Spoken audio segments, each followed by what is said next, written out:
Chapter 1016. And yen at yen #%and. Li Wangyu couldn't understand a single word from the Tiela man, which made him depressed. There was still a long way to go to promote Mandarin. The two sides couldn't communicate with each other because of the language barrier. Li Wangyu suddenly thought of something. Why didn't Su Chongqing encounter any language barrier when he transmigrated to the Tang dynasty? After all, his soul had transmigrated to the Tang dynasty and inherited the memories of the original owner of the body. However, Su Chongqing's physical body had transmigrated to the Tang dynasty. Why could he understand the language of the Tang people? The official language of the Tang dynasty was based on the Sui dynasty's Qiayun, which was called Hanin or Qinin. The difference between the Mandarin of the Middle Ages and the Mandarin of the future was almost like a foreign language.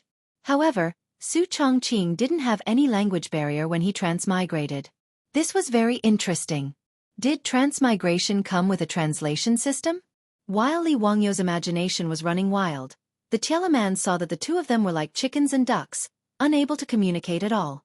He stood up, lifted the tent flap, and walked out. Not long after, the middle-aged Tiela man brought back a young Tiela man. "Honorable guest, the Wertes welcome you." The young Tiela man could speak fluent Hanin, which made Li Wangyu overjoyed. "You can speak Hanin? That's great. I'm a Tang person, surnamed Li, and my name is Wangyu. Thank you for saving me." Li Wangyu struggled to get up again and saluted the two Tiela men. The young Tiela man quickly helped him up, his eyes shining with admiration and respect. "Honorable guest, please don't be so polite. It's our honor to be able to help you. You're a true warrior. Even the strongest warrior of the Tiela people might not be able to kill so many wolves on your own." Without waiting for Li Wangyu to speak, he continued excitedly.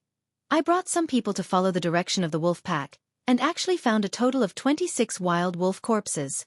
I've already brought all the wolf corpses back, and I'm getting someone to help you make the wolf skins." Hearing this, Li Wangyu couldn't help but open his mouth wide, not knowing how to answer. Could it be that the Tiela people thought that he had killed those wolves with his bare hands? This was a huge misunderstanding. His guess was correct. When he was about to lose his life to the wolves, it was the Tiela tribesmen of the Heart tribe who had descended from the heavens and saved him. After the Tiela people killed a few wolves, the wolves immediately retreated. The wolves on the grassland were always cunning. They would never fight against the Tiela people in groups. They would only attack the herdsmen, cattle, and sheep that were left behind. After saving Li Wangyu, some of the Tiela tribesmen followed the direction of the wolf pack for a while. To their surprise, they found 26 dead wolves that had been killed by the explosion. When they brought the wolf corpses back to the tribe, it immediately caused an uproar. In the eyes of the Tiela people, Li Wangyu didn't have any weapons other than a small knife. However, he was actually able to kill so many wolves single-handedly under such circumstances. This naturally attracted the admiration of the Heart tribesmen. It was also because of this beautiful misunderstanding that the unconscious Li Wangyu was treated as the most honorable guest by the Heart tribe, who believed in the wolf totem. He also received the best treatment and care. The Tiela people who had never seen the power of firearms would never have thought that someone could use gunpowder to kill so many wolves. The young Tiela people's faces were full of admiration. They didn't even give Li Wangyu a chance to speak as they kept talking. 26 wolf skins are worth a lot of money. It's a pity that many of the skins were badly damaged and even burned by the fire. They'll depreciate a lot. Li Wangyu rolled his eyes in his heart. Wasn't this nonsense? How could a wolf that had been killed by a grenade still have its fur intact? While Li Wangyu was thinking about how to explain this misunderstanding, the Tiela man took out a string of items from his bosom and put them on Li Wangyu's neck without any explanation. Li Wangyu took a closer look and found that it was actually a necklace made of wolf fangs. Tisk, that's amazing. 26 wolf fangs. Even the strongest warriors in the Heart tribe don't have that many wolf fangs. If you go out, the most beautiful girls in the tribe will be willing to enter your tent. Li Wangyu didn't know whether to laugh or cry. He vaguely remembered that the Tiela people seemed to worship the wolf totem. It was the greatest glory to hang the fangs of the wolves that they had killed with their own hands. The Tiela people in front of him all had different numbers of wolf fangs hanging around their necks. This was obviously the Tiela people's Medal of Honor. Including the wolf skins, they were all popular goods in the Xianchuo Khanate, so it wasn't strange. Li Wangyu only felt that since the Tiela people worshipped the wolf totem, why would they take the honor of killing wolves as a form of honor? Why did this logic feel weird? As for the Tiela people's misunderstanding, Li Wangyu didn't plan to explain it clearly for the time being. After all, although these Tiela people saved him and didn't seem to have any bad intentions, he was alone in this unfamiliar environment. It wasn't a bad thing for others to misunderstand his martial arts value. Through this talkative young man in front of him, Li Wangyu understood many things. This tribe called Heart was a small Tiela tribe in the Xianchuo Khanate. The middle-aged Tiela man was the leader of the Heart tribe, Shi Jia. The talkative young man was called Adai. Li Wangyu couldn't help but roll his eyes after hearing his self-introduction. What kind of lousy name is this? Taking advantage of others? Adai? Father? The Tiela people didn't have surnames, only names. Using Adai's words, in the Tiela language, Adai meant boss, the same meaning as the Tang people called him Dalong. Adai. Li Wangyu hesitated, but still didn't want to be taken advantage of by Adai, so he smiled and said, "Why don't I call you Dalong?" "Sure." Ague didn't have any objections as he nodded his head in agreement. "Li Wangyu, we have also towed your car back. However, we didn't find the animal that pulled the carriage. It was probably eaten by the wolves or ran away. But it's okay, our Heart tribe has plenty of horses. Shi Jie will give you 2 good horses later." He and the other Tiela people all thought that Li Wangyu's sandboat was a strangely shaped carriage. Li Wangyu didn't know how to explain what a sandboat was, so he could only smile and thank Adai. It was a good thing that the sandboat could be found. Presumably, the Heart tribe also had craftsmen who could help him repair the damaged sandboat. On the grassland, as long as there was wind, the sandboat could travel faster and more easily than riding a horse. It was indeed a good means of transportation. The chief of the Heart tribe, Shi Jia, asked Adai to tell Li Wangyu that he could rest assured and recuperate in the tribe. The Heart tribe welcomed a distinguished guest like Li Wangyu. Li Wangyu thanked Chief Shi Jia again and accepted the Tiela people's hospitality.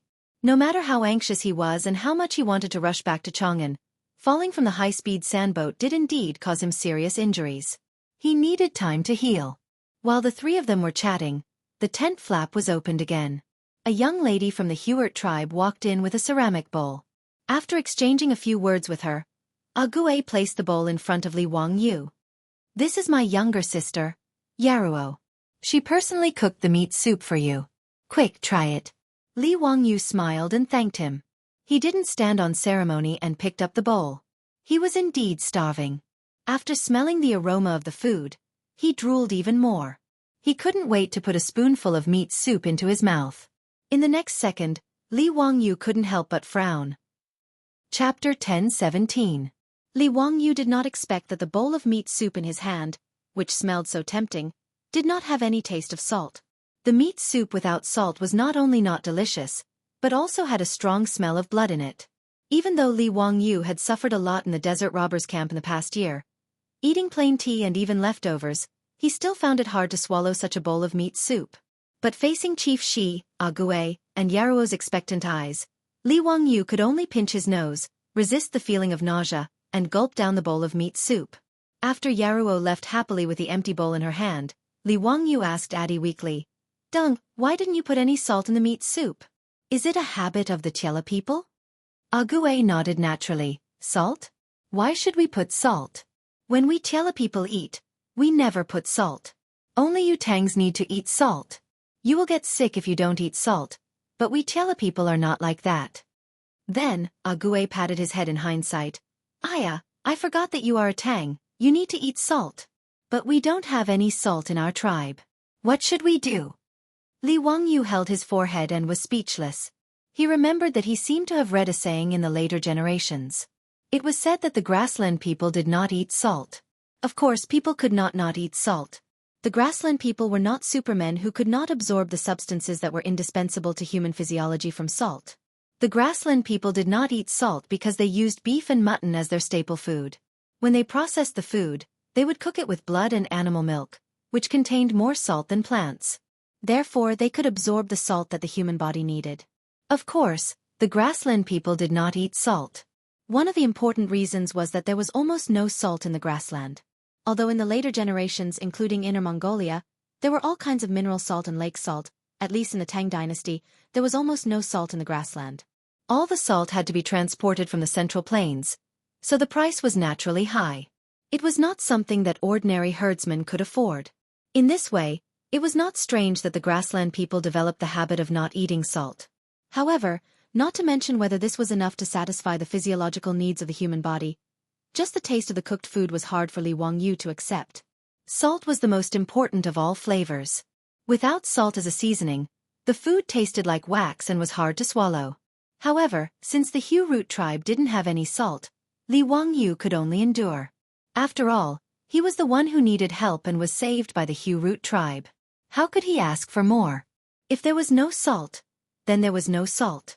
He just had to bear with it. Li Wangyu estimated that the injuries on his body should be more or less healed after recuperating for about half a month. At that time, he would bid farewell to the Heart tribe and embark on his journey home. As for the Hu root tribe, Li Wangyu planned to send someone to the Ziyanchuo Khanate again after he returned to Chang'an and send them a generous gift to express his gratitude. Seeing that Li Wangyu was silent, Adi continued. Li Wangyu, don't be anxious. In a few days, it will be the day of the big market. At that time, I will go in exchange for some salt. The talkative Adi continued to talk to himself. However, the salt in the grassland is too expensive. A sheep can only be exchanged for a small bag of salt. Bah, those damn profiteers should be eaten by wolves. When Li Wangyu heard this, he was stunned and asked, Is the salt in the grassland that expensive? Yes, it is that expensive. A sheep for a bag of salt, Adi said as he used his hand to measure the size of the bag. Li Wangyu did not expect that the salt in the grassland would be so expensive. Looking at Adi's description, a sheep could not even be exchanged for a liter of salt. This was really a sky-high price. He had read many time travel novels in his previous life. They all described that salt in the Tang dynasty was very expensive, and the pig-trotters made a fortune by drying salt. However, after transmigrating to the Tang dynasty, Li Wangyu knew that the so-called lack of salt in the Tang dynasty was nonsense. Since ancient times, China did not lack salt. However, since the Han dynasty, there was a policy of salt and iron official camp. Only the government could sell salt. After that, the dynasties used this policy. Hence, selling salt became an extremely profitable industry. In some dynasties, half of the tax revenue came from salt. However, the price of salt in the Tang dynasty was not high at all. According to the new Tang book, Food Records, during the Tianbao period, salt was 10 coins per bushel. In other words, during the Tianbao period, a bushel of salt was only 10 coins. In the Tang dynasty, a bushel of salt was about 12.5 catties. In other words, 12.5 catties of salt was about 40 to 50 renminbi. It was really not expensive. Until the Tang dynasty, when the salt monopoly law was implemented. The imperial court monopolized salt, and the officials bought and sold it. As a result, the price of salt soared to 110 coins per bushel of salt, which was really unaffordable. It was also because of the high price of salt that a large number of illegal salt dealers appeared. Huang Chao, who hastened the demise of the Tang dynasty, was the birth of an illegal salt dealer. Therefore, to a certain extent, the price of salt also determined the fate of a country. Even in the late Tang dynasty, the price of 110 coins per bushel of salt was not as exaggerated as the price of salt in the grassland. In Chang'an, the price of a sheep was about 2 strings of coins. According to the prices in Chang'an, a sheep could be exchanged for 200 bushels of salt. However, in the grassland, it could not even be exchanged for a liter of salt. A huge profit of 2,000%. Li Wangyu cursed in his heart. As expected of a damned profiteer. Dalong, don't exchange for salt. I don't have to eat salt. Li Wangyu was embarrassed to let Adi exchange the sheep for high-priced salt. As a guest of the Hu root tribe, how could he have the nerve to eat such expensive salt? Besides, after he woke up, although he did not leave the tent, just by looking at the furnishings in his tent, Li Wangyu knew that the Hu root tribe was not rich either. According to Adi, this tent was the tent of the Shi Jie chief. However, looking at the tent of the Hu root tribe chief, it was so simple and even a little shabby. How could Li Wangyu say that he wanted to eat salt? Hearing Li Wangyu say so, Adi did not insist. After all, he also felt the heartache of using the sheep to exchange for a little bit of salt. Under the warm invitation of the Shi Jie chief and Adi, Li Wangyu peacefully stayed in the Hu Root tribe to recuperate. When he fell from the sandboat, it was mainly some flesh wounds. It was fortunate that he did not hurt his bones. Therefore, after lying in the tent for a few days, he was able to get up and walk. On this day, Li Wangyu finally walked out of the tent with the help of Adi. He was ready to go out to bask in the sun and get some fresh air. After lying in the tent for a few days, he was really suffocated. Out of the tent, what appeared in front of Li Wangyu was a small tribe full of vitality. Under the blue sky, in the Hu Root tribe, which was formed by dozens of tents, children were happily chasing each other. The men of the tribe were riding on horses and waving the leather whips in their hands, driving the herds of cattle and sheep. The women of the tribe were gathered in groups of 3 to 5, doing all kinds of housework, and letting out bursts of bell-like laughter. Everything in front of him was so lively that Li Wangyu, who had escaped from the hands of the desert bandits and wolves with great difficulty, could not help but feel a lump in his throat and almost shed tears. When Li Wangyu was feeling emotional about life and felt that it was really good to be alive, he saw many young women of the Hu Root tribe running in front of him. Without any explanation, they stuffed arrows with colorful ribbons into his arms. Even Adi's sister, Yeruo, did the same. Before Li Wangyu could react, these young women of the Hu Root tribe covered their mouths and ran away, laughing secretly, leaving behind a confused Li Wangyu who did not know what was going on. Chapter 10:18. Ati laughed heartily at the side, making Li Wangyu very gloomy. He could only ask, "Dalong, what do you mean by this?" "Haha, as I said before, if you appear in the tribe with these 26 wolf fangs, you will definitely attract the attention of the girls in the tribe. These feather arrows mean that they like you and are willing to spend the night in your tent." Agui's words almost caused Li Wangyu's jaw to drop. Spend the night? Wasn't the customs of the Hu Root tribe a little too open? Whichever girl you like, you can hang the feather arrows she gives you at the entrance of your tent. Laughing, Adi pointed at the bundle of arrows in Li Wangyu's hand. He winked at Li Wangyu and smiled. "Whoever you hang the feather arrows of, that girl will enter your tent at night. With so many feather arrows, you are the most popular man in the tribe." When I hunted 3 wild wolves, I only received 5 or 6 feather arrows. Adi threw a tacit smile at Li Wangyu and continued, "This feather arrow belongs to my sister Yeruo. She is the most beautiful flower in our Hu Root tribe. Li Wangyu, hang my sister's feather arrow tonight. She will definitely satisfy you." For a moment, Li Wangyu even felt that Adi's tone and expression were very similar to those brothels in Chong and City's Ping Kong Square. The way the brothels solicited customers. Pushing his own sister into another man's tent.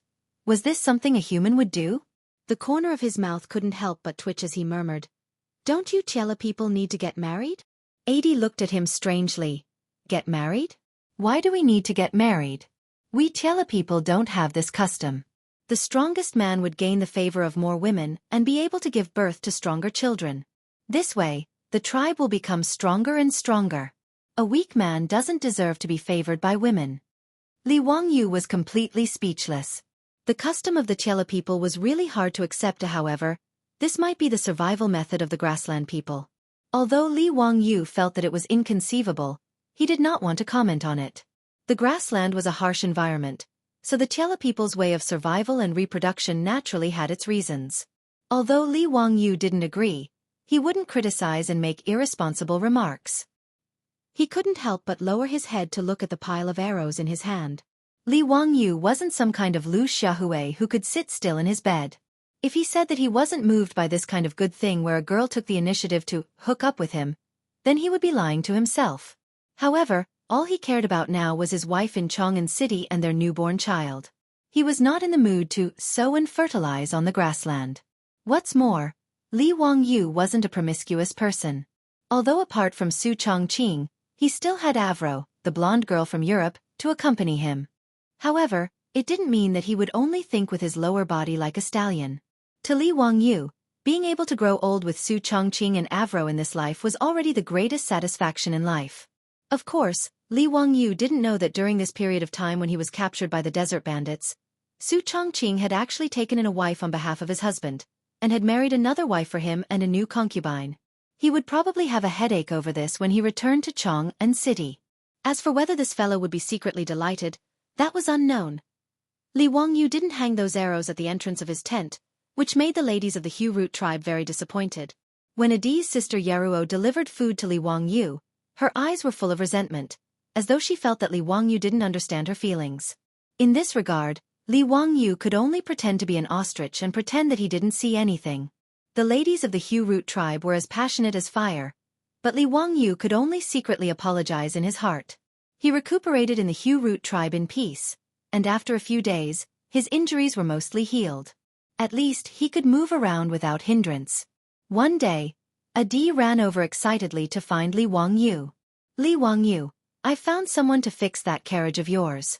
Let's go, quickly bring me to try it out. Don't try to trick me. Can that carriage really run without being pulled by animals?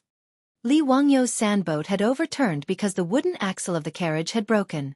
Adi and the others had dragged the damaged boat back. Although the Chela people were nomads of the grasslands, they also had carriages. Moreover, because the wheels of their carriages were very tall, the Chela people were also called tall carriages by the Han people. Repairing a broken axle was a piece of cake for the Chela people. Adi knew from Li Wangyu that the sandboat could run at high speed without being pulled by animals. Naturally, he didn't believe it. Therefore, when the sandboat was repaired, he couldn't wait to find Li Wangyu. He wanted to see if Li Wangyu was bragging. Li Wangyu had long been bored to the point that his bones were itching. Although his injuries hadn't fully healed, it didn't affect him from operating the sail. Therefore, when he heard Adi's words, he immediately became interested. When the sail on the sandboat was raised and filled with wind, the sandboat started to glide on the grasslands. Including Adi, all the onlookers of the Hu Root tribe who came to watch the show were so shocked that their eyeballs dropped to the ground. There were even some elderly herdsmen who were trembling and kneeling on the ground, kowtowing towards the sandboat. In the eyes of the Chela people, this sandboat was simply a divine tool. Li Wangyu must be a god in the heavens to be able to drive the sandboat like this. Even Adi and the Shijie chief felt their knees go soft and had the urge to kowtow. Adi even immediately filled in the blanks in his mind. No wonder Li Wangyu could kill so many wild wolves with his bare hands. Moreover, the fur of the wild wolves was full of burn marks. Only a god could do such an unimaginable thing. Li Wangyu would never have thought that the crowd would be able to fill in so many absurd things just by driving the sandboat around the tribe. He skillfully operated the sandboat and drew a circle on the grassland. He stopped the sandboat in front of Adi and laughed. Dalang, do you believe my words now? Do you want to try sitting on it? Adi turned his head and looked at the Shijie chief. He was very nervous and uneasy. He asked Li Wangyu carefully, Can I? Li Wangyu stretched out his arm and pulled Adi onto the sandboat. After Adi boarded the sandboat, he was so nervous that he didn't even know where to put his hands. His whole body was stiff and he couldn't stand still. Including the Shijie chief and Adi's sister Yeruo, all the surrounding Chela people were looking at Adi with envy. What kind of honor was it to be able to board a god's chariot?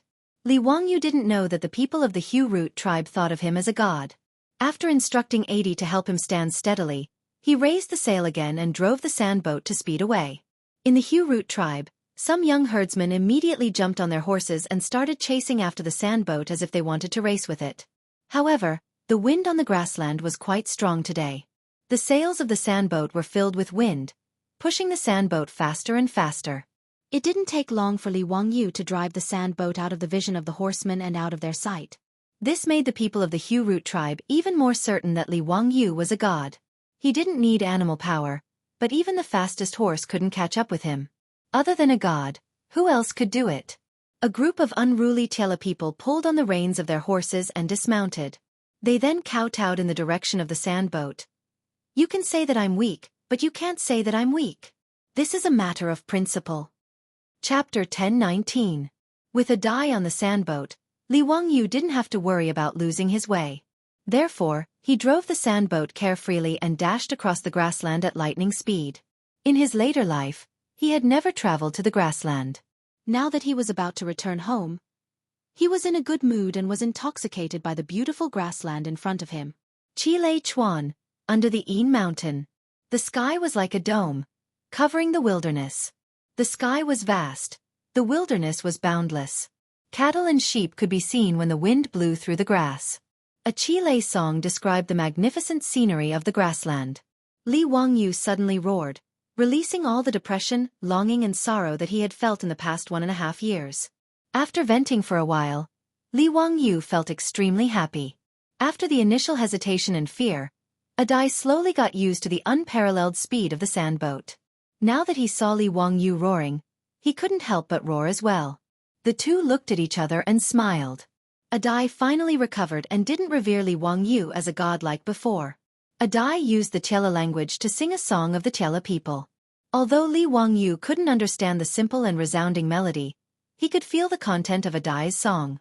Grassland, fine horses, cattle and sheep, blue sky, white clouds.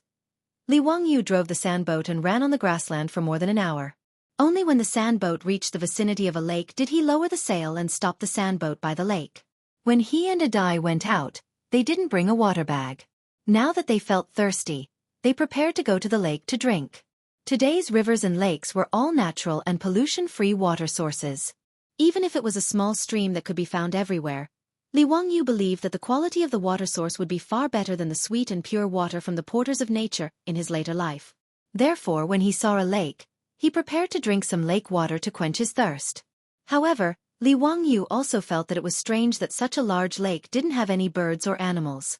From what he had seen and heard along the way, whether it was the desert or the grassland, as long as there was a water source, there would always be birds and all kinds of animals. However, he couldn't be bothered to find out what was going on, so he walked towards the lake on his own. When Jie saw that Li Wangyu actually wanted to drink water by the lake, he couldn't help but reveal a strange smile. However, he didn't say anything. He only looked at Li Wangyu's figure with anticipation. Li Wangyu didn't have eyes on the back of his head, so he naturally couldn't see that mischievous smile on Gui's face.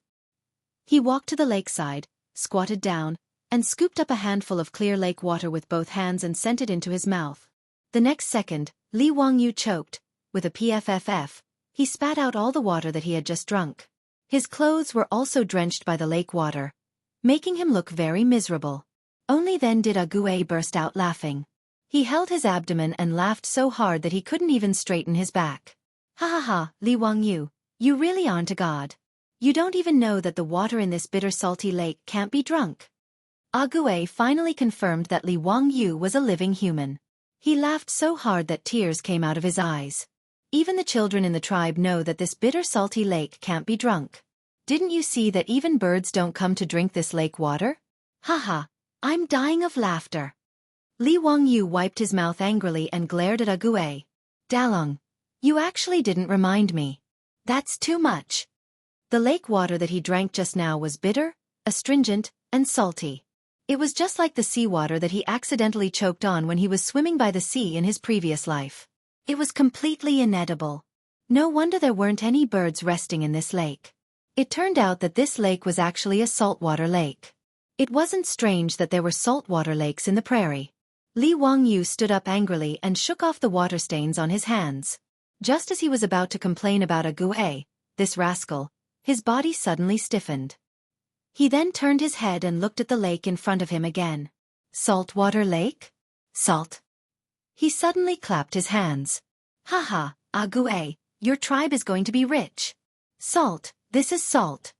If sea salt could be obtained by drying and boiling seawater, then the same method could also be used to obtain natural lake salt. Salt on the prairie was so expensive. If the Heartwarming tribe learned how to make salt, would they still be afraid of not being able to make a fortune? Although the people of the prairie originally didn't eat salt, Li Wangyu believed that it was only because salt on the prairie was too expensive. If the price of salt could be cheaper, he didn't believe that the Tiela people wouldn't like food with salt. Li Wangyu originally thought that after returning to Chang'an, he would order people to send some money to the Heartwarming tribe. However, it was better to teach a man how to fish than to give him a fish. No matter how much money was sent, it wouldn't be as good as the wealth that the Heartwarming tribe could create themselves. After hearing Li Wangyu's words, Gui frowned. He didn't understand what Li Wangyu meant. Li Wangyu, what are you talking about? What's salt? How can the water of this bitter salty lake be salt? Li Wangyu couldn't be bothered to explain to him. Instead of wasting half a day of saliva, he would rather extract salt from the lake and then tell them how to make salt. He quickly walked back to the sandboat and raised the sails. He let Gui lead the way and returned to the Heartwarming tribe. After returning to the tribe, He instructed Ague to bring a few tribesmen to catch a carriage and make another trip to the salty lake. He would use a large clay pot to bring back a carriage of water from the salty lake. Ague didn't know what was going on, but after hearing Li Wangyu say that he could make salt for the tribe, he didn't waste any more time and led the tribesmen to set off. After seeing the sandboat, Ague and the tribesmen of the Hu Root tribe believed Li Wangyu's words without a doubt. This also saved Li Wangyu a lot of trouble.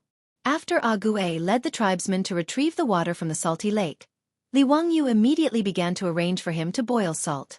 Actually, Li Wangyu didn't know how to boil salt, but he understood the general principle of boiling salt and drying salt.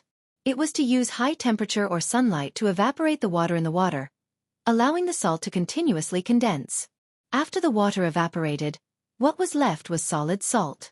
Actually, boiling salt wasn't suitable to be done on the grassland. The yield was low, the cost was high, and it also required a large amount of fuel. As there were few trees on the grassland, what they lacked the most was fuel. To extract salt from the salty lake, the best way was to dry the salt. Luckily, Li Wangyu was only going to demonstrate to Chief Shijie and Ague. He told them that salt could be collected from the salty lake, so the method of boiling salt was the fastest and most convenient method. Ague and the others didn't know what Li Wangyu was going to do, but they still followed his instructions. They set up the stove, raised the fire, placed the iron pot, poured the salty lake water into it and started to boil it. This cooking took almost 6 hours. The tribesmen who were watching changed batch after batch. Everyone's curiosity turned into whispers. They discussed with each other softly, feeling that Li Wangyu's actions were really baffling.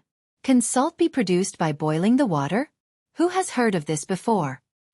Shoo, lower your voice. I heard that the immortals of the Central Plains can turn stone into gold. Boiling water to produce salt might also be a kind of magic. Yes, it might be so. Look at Li Wangyu's carriage. He doesn't even use cows and horses, and it runs so fast. If he isn't a god, then what is he? Then why haven't I seen the salt yet? It has been boiling for almost 6 hours. Maybe we aren't sincere enough. Don't talk anymore. Just as everyone was discussing, Ague, who had been following Li Wangyu's instructions and was standing beside the pot, stirring the salty water with a wooden stick, suddenly said, Li Wangyu, come and take a look. Why is there a white crystal in the pot? Li Wangyu quickly went forward and looked over. He couldn't help but laugh. The salty water in the pot had almost evaporated, and the salt had started to crystallize into salt particles. Those white crystals, without a doubt, were salt. Chapter 10:20. Li Wangyu couldn't care less about the heat as he dipped his finger into some white crystals and put them into his mouth. Immediately, Li Wangyu revealed a joyful expression. It was indeed salt. Chief Shijie and Adi imitated Li Wangyu impatiently and dipped their fingers into the boiling hot salt and put them into their mouths. Ba ba! Adi was very greedy as he grabbed too much salt. He was so salty that he kept spitting saliva. However, his face was filled with joy. Salt. It's really salt. Li Wangyu, this is really salt. I can guarantee that this is exactly the same as the salt sold by those damn merchants in the market.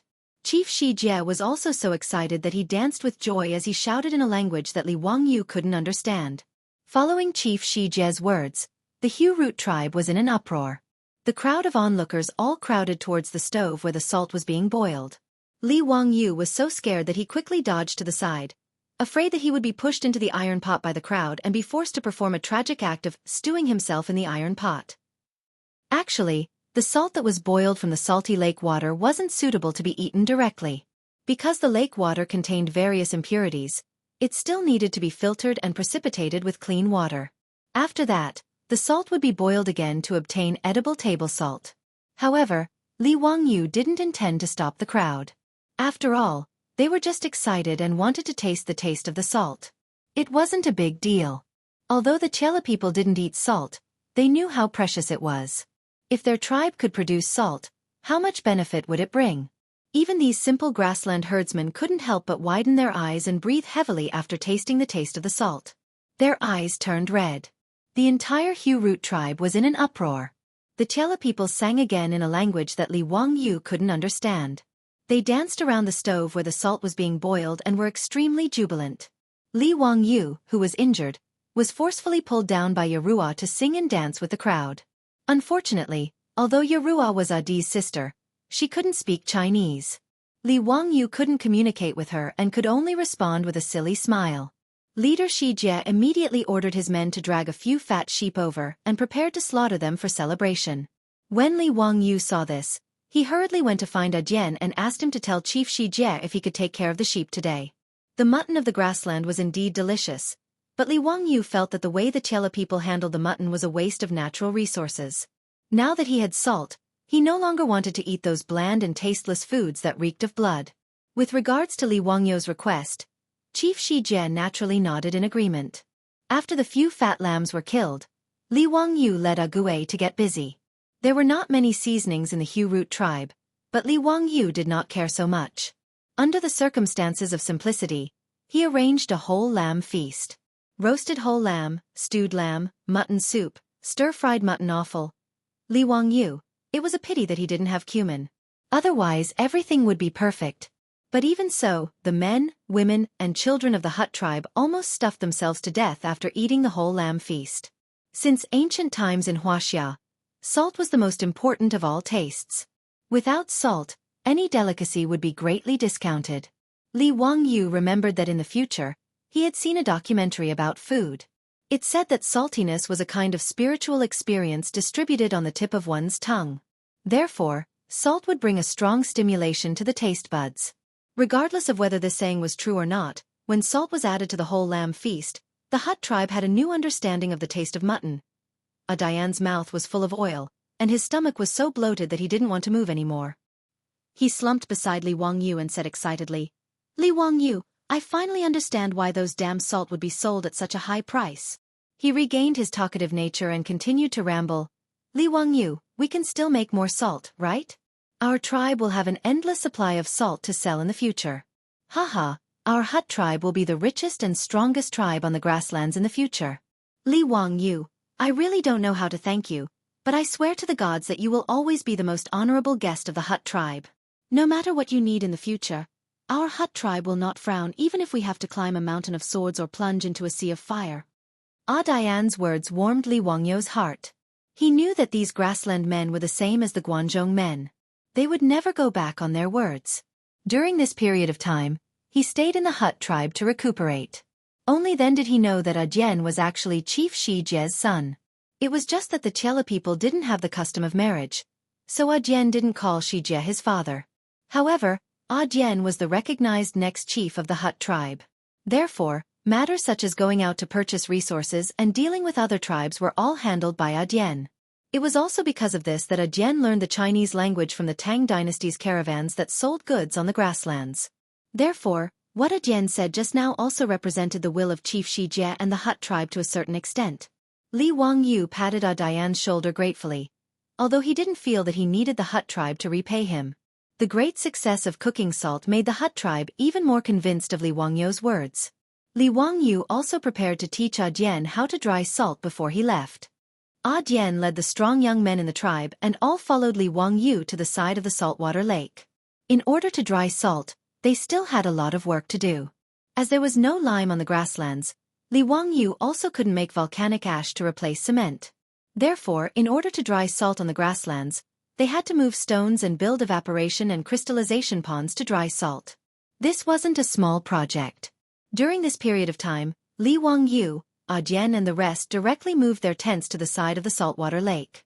They ate and lived here. Li Wangyu's injuries had basically healed. He was also in a hurry to go home, so he could only urge Jian and the rest to finish the project as soon as possible. After teaching Jian and the rest how to dry salt, Li Wangyu prepared to contact the officials of the Ziyanchuo Khanate and ask them to escort him back to the Tang dynasty.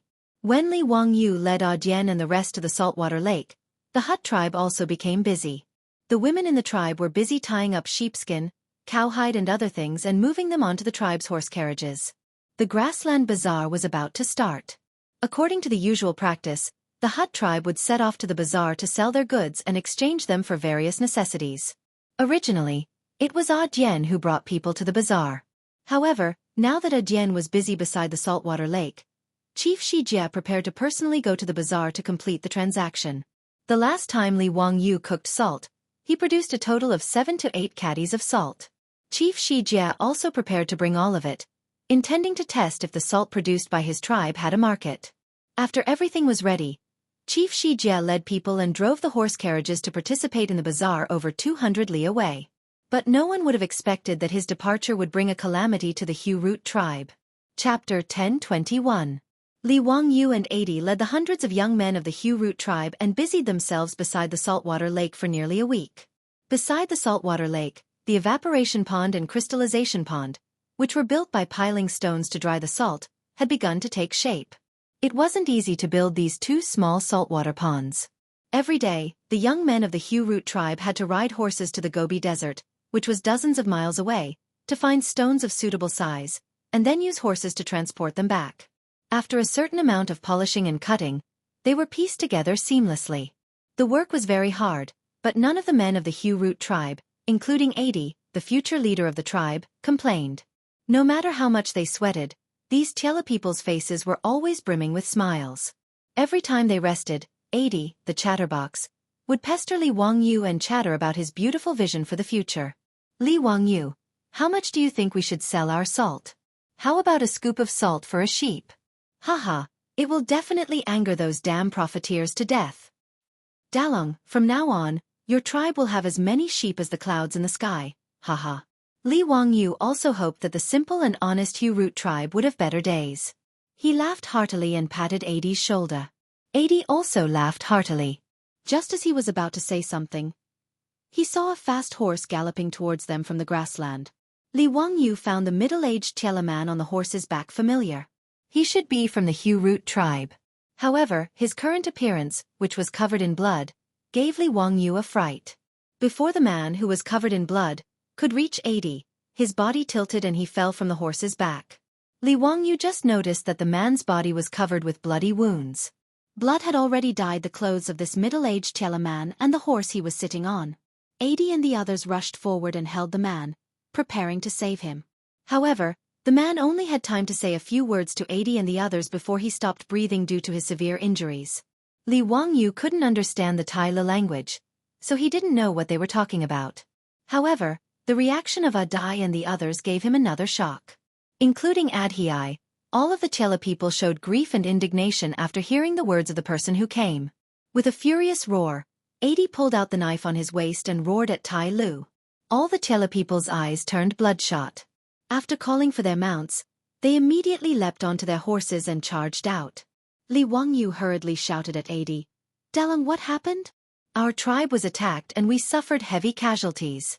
After Adi threw down these words, he didn't have time to care about Li Wangyu anymore. Gnashing his teeth, he led the group of strong youths from the tribe and galloped towards the direction of the tribe. Hearing this, Li Wangyu's expression changed drastically. After being stunned for a few seconds, he hurriedly ran towards his sandboat, raised the sail, and chased after Adian and the others. In order to build the salt drying pond next to the saltwater lake, Adi took away almost all of the strong youths in the tribe. Now that the Hu Root tribe was in the camp, almost all of them were women and children. Now that they were attacked, how could they have the ability to protect themselves? Even Li Wangyu couldn't help but tremble at the terrifying consequences. He didn't dare to imagine it. However, according to his understanding during this period of time, although the Hu Root tribe was a small tribe, there weren't any threats within a radius of 200 to 300 li. Although the Xianchuo Khanate was a loose grassland Khanate, ever since the Eastern Turks were defeated by the Tang dynasty, the Xianchuo Khanate had prospered under the rule of their leader, the barbarian Khanate. Although the Tiela tribes weren't rich and even had to pay heavy taxes to the Khanate to let their youths join the Khanate's army, at the very least, the Tiela tribes weren't allowed to kill each other. Now that it was the 6th year of Zhengguan, the Xianchuo Khanate had 200,000 elite soldiers. It could be said that the Xianchuo Khanate was at its peak. Under such circumstances, how could the Hu Root tribe still be attacked? Who would have the guts to attack a Tiela tribe on the grassland? Weren't they afraid of the Xianchuo Khanate's revenge? Could it be that the desert bandits had followed them all the way here? Li Wangyu shook his head, feeling that this was impossible. No matter how fierce the desert bandits were, they only relied on the desert environment to stir up trouble. Even if they had the guts to leave the desert and enter the grassland to attack a tribe, they wouldn't dare. Li Wangyu couldn't think of a reason, so he couldn't be bothered to think about it. He could only focus on driving the sandboat to catch up with Ague and the others. Actually, He also knew that he didn't have the strength to truss a chicken. Even if he followed Ague and the others back, he probably wouldn't be of much help. He might even be a burden. However, the Heartwarming tribe had saved his life. How could he turn a blind eye to such a dangerous situation? Li Wangyu touched the clay grenade in his pocket and calmed down slightly. After all, he wasn't completely helpless against the enemy. Unfortunately, this was the last one he had left. When Ague and the group of Tiela tribesmen rushed back to the Heartwarming tribe anxiously, what appeared in front of them was a miserable scene with smoke rising everywhere and dilapidated walls. The culprits who had attacked the tribe had already disappeared, but the Heartwarming tribe was dead silent. The tribe that used to be lively and cheerful was now like hell on earth. Countless corpses of the tribesmen were lying everywhere, blood flowing like a river. Ague looked at the scene in front of him, his hair standing on end and his eyes almost popping out of their sockets. He looked up to the sky and let out a miserable howl like a wolf. His voice was filled with anger, sorrow, pain and regret. The group of Tiela tribesmen were also heartbroken. They roared and jumped off their horses, looking for traces of their loved ones among the dilapidated walls.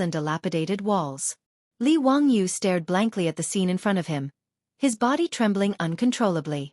The Heartwarming tribe had a total of 369 people.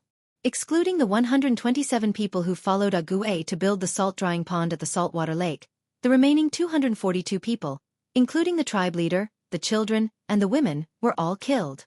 Li Wangyu was like a walking corpse, walking helplessly in hell on earth.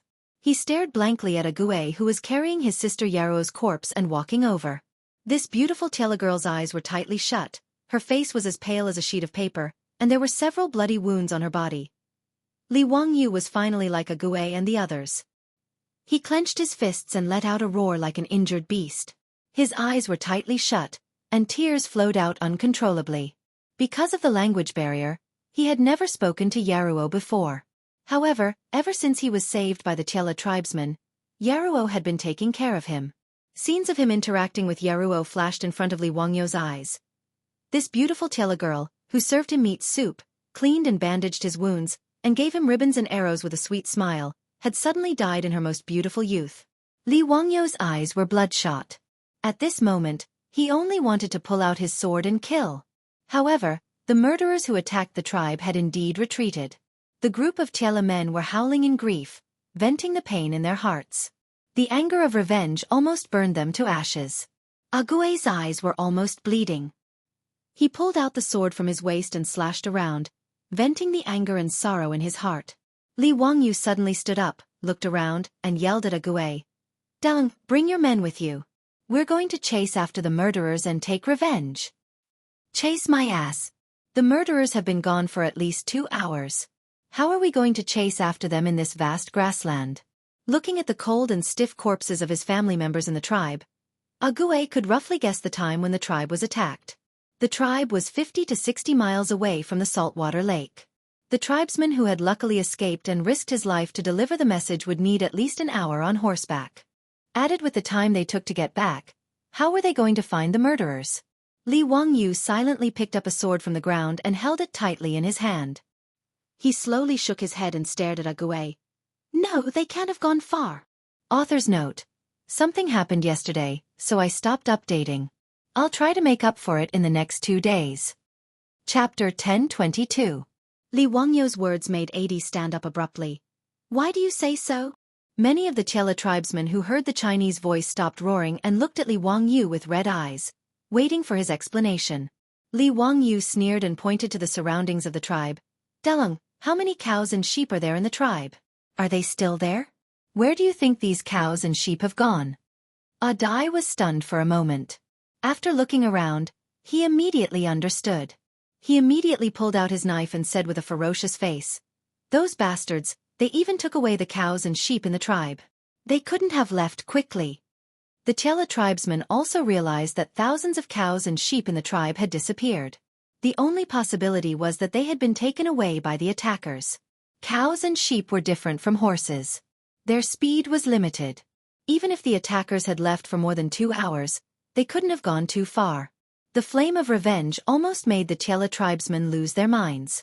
Now that Li Wangyu reminded them, they all roared and called their horses. They got on their horses and prepared to set off to chase after the killers. Originally, Adi and the others thought that it was almost impossible to track down the killers. However, since the killers were greedy and took away all the livestock in the tribe, it wasn't difficult to track them down. Not to mention the tracks left by the large group of cows and sheep. The feces that the cows and sheep excreted on the road were the best road signs. After being reminded by Li Wangyu, Jian did not say anything else and immediately led a group of clansmen to chase after them. Li Wangyu also gritted his teeth and drove the sandboat to follow them. His mind was full of Yaruo's cold and pale corpse. At this moment, he was like Adi and the others. Other than revenge, he didn't have any other thoughts. It wasn't until they were far away from the Hu Root tribe that was still emitting thick smoke that Li Wangyu's mind became a little clearer. It was too strange for the Hu Root tribe to encounter such a tragic case. Who was the killer? In broad daylight, they actually dared to be so heartless and ruthless as to massacre an entire tribe. What exactly was their confidence? Furthermore, all the cattle and sheep of the Hu Root tribe had been driven away, which meant that the murderer was not afraid of being discovered at all. He was completely fearless and did not worry about the revenge and pursuit of the surviving members of the Hu Root tribe at all. Looking at the direction in which Jie and the others were chasing, they were also heading towards the hinterland of the Xianchuo Khanate and not towards the border region. Could it be that the murderer who attacked the Hu Root tribe was a noble of the Xianchuo Khanate? When Li Wangyu thought of this, he hurriedly drove the sandboat to chase after Jian and told his thoughts loudly to Jian. Adai ceaselessly waved his whip, urging the horse beneath him to speed up, and his eyes were like a hawk as he stared into the distance. In response to Li Wangyu's words, he didn't even turn his head as he replied coldly. No matter who the murderer is, the Hu Root tribe will not rest until they are dead. Even if the barbarian Khan is in front of me, I will make him pay with his life. Even if all of us die in battle, we will not back down even half a step. After Jian finished speaking, he hesitated for a moment before turning his head to look at Li Wangyu. Li Wangyu, your injuries have basically healed. This matter has nothing to do with you, so don't follow me anymore. Quickly leave and return to the Tang dynasty. The Hu Root tribe will never forget you as a friend. Li Wangyu glared at him. Scram! Yaruo is your sister, and she is also my sister. I, Li Wangyu, will definitely avenge her. If you dare to make me leave again, do you believe that I will fall out with you right now? It was not that Li Wangyu wanted to be brave. He also knew that Diane's words were out of good intentions. However, if he left just like that, he was afraid that he would never be able to forgive himself in this lifetime, let alone feel at ease. No matter how much he missed Su Chongqing and his child, there were things that a man should and should not do. The Hu Root tribe was almost wiped out. If he did not care and turned around to leave, even he would despise himself. Jian stared deeply at Li Wangyu, nodded heavily, and did not say anything else. He continued to urge the horse to gallop forward. After 127 horses galloped on the grassland for more than an hour, Jian finally saw a troop in front of him. A troop of 500 to 600 people, driving thousands of cows and sheep, casually galloping on the grassland. Without a doubt, these were the murderers who attacked the Hu Root tribe. The eyes of the Chela people instantly turned red as blood, and they waved their whips even more vigorously, looking like they were about to charge forward and fight their enemies to the death. However, when Li Wangyu saw the murderers who massacred the Hu Root tribe, he could not help but feel his heart skip a beat. Those murderers were indeed from the Xianchuo Khanate. More importantly, these 500 to 600 people were all armored soldiers. Although the Xianchuo Khanate was a grassland tribe, its army was like the Tang dynasty of the Central Plains. They all wore armor, but the style and quality of the armor were different. Li Wangyu secretly clenched his fist, but in his heart, he had already made up his mind to die. 127 Tiela people, plus a weakling like him, against 500 to 600 armored cavalrymen. It was basically a dead end. No matter how tough Jian and the other Tiela people were, at the end of the day, they were just herdsmen. No matter how valiant they were, how could they fight against 500 to 600 armored soldiers by themselves? But even so, Li Wangyu didn't have the thought of running away in his heart. He just silently touched the grenade in his arms, thinking about how many people he could drag down to die with him before his last breath. Chongqing. See you in the next life. Take care of our child.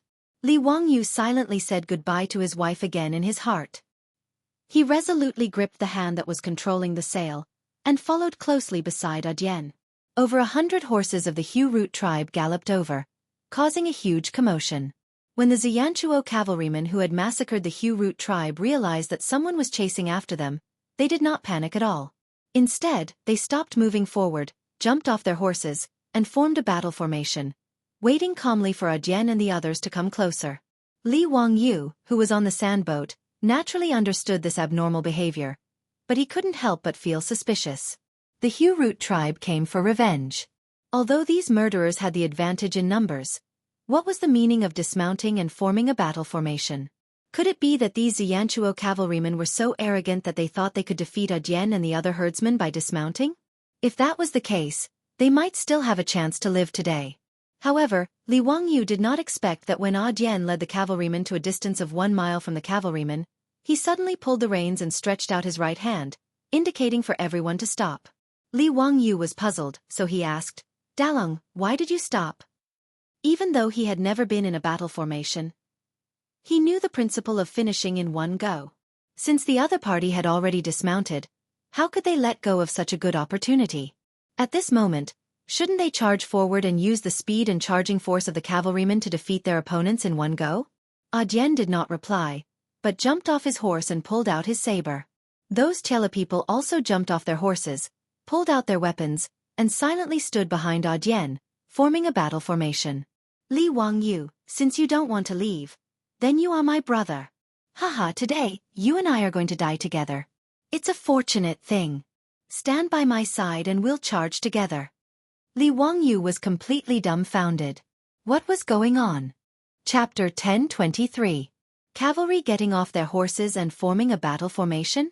Li Wangyu was dumbfounded by the scene in front of him. His brain, which had been filled with blood due to the rush of blood, quickly calmed down. Following which, he thought back to the Battle of Shui Yantua in history. In the 15th year of Zhengguan, Pai Lupi ordered Minister of War Li Ji to lead 150,000 troops to attack Ma Bei. In order not to waste time, Li Ji led 6,000 Tang dynasty cavalry and Tujue cavalry to chase Shui Yantua's army to Nuozen Water, where the Battle of Nuozen Water broke out. In the end, the 200,000 Shui Yantua cavalry dismounted on the Mongol grassland like they had gotten the wrong script. They treated themselves as infantry and fought against the 6,000 Tang cavalry.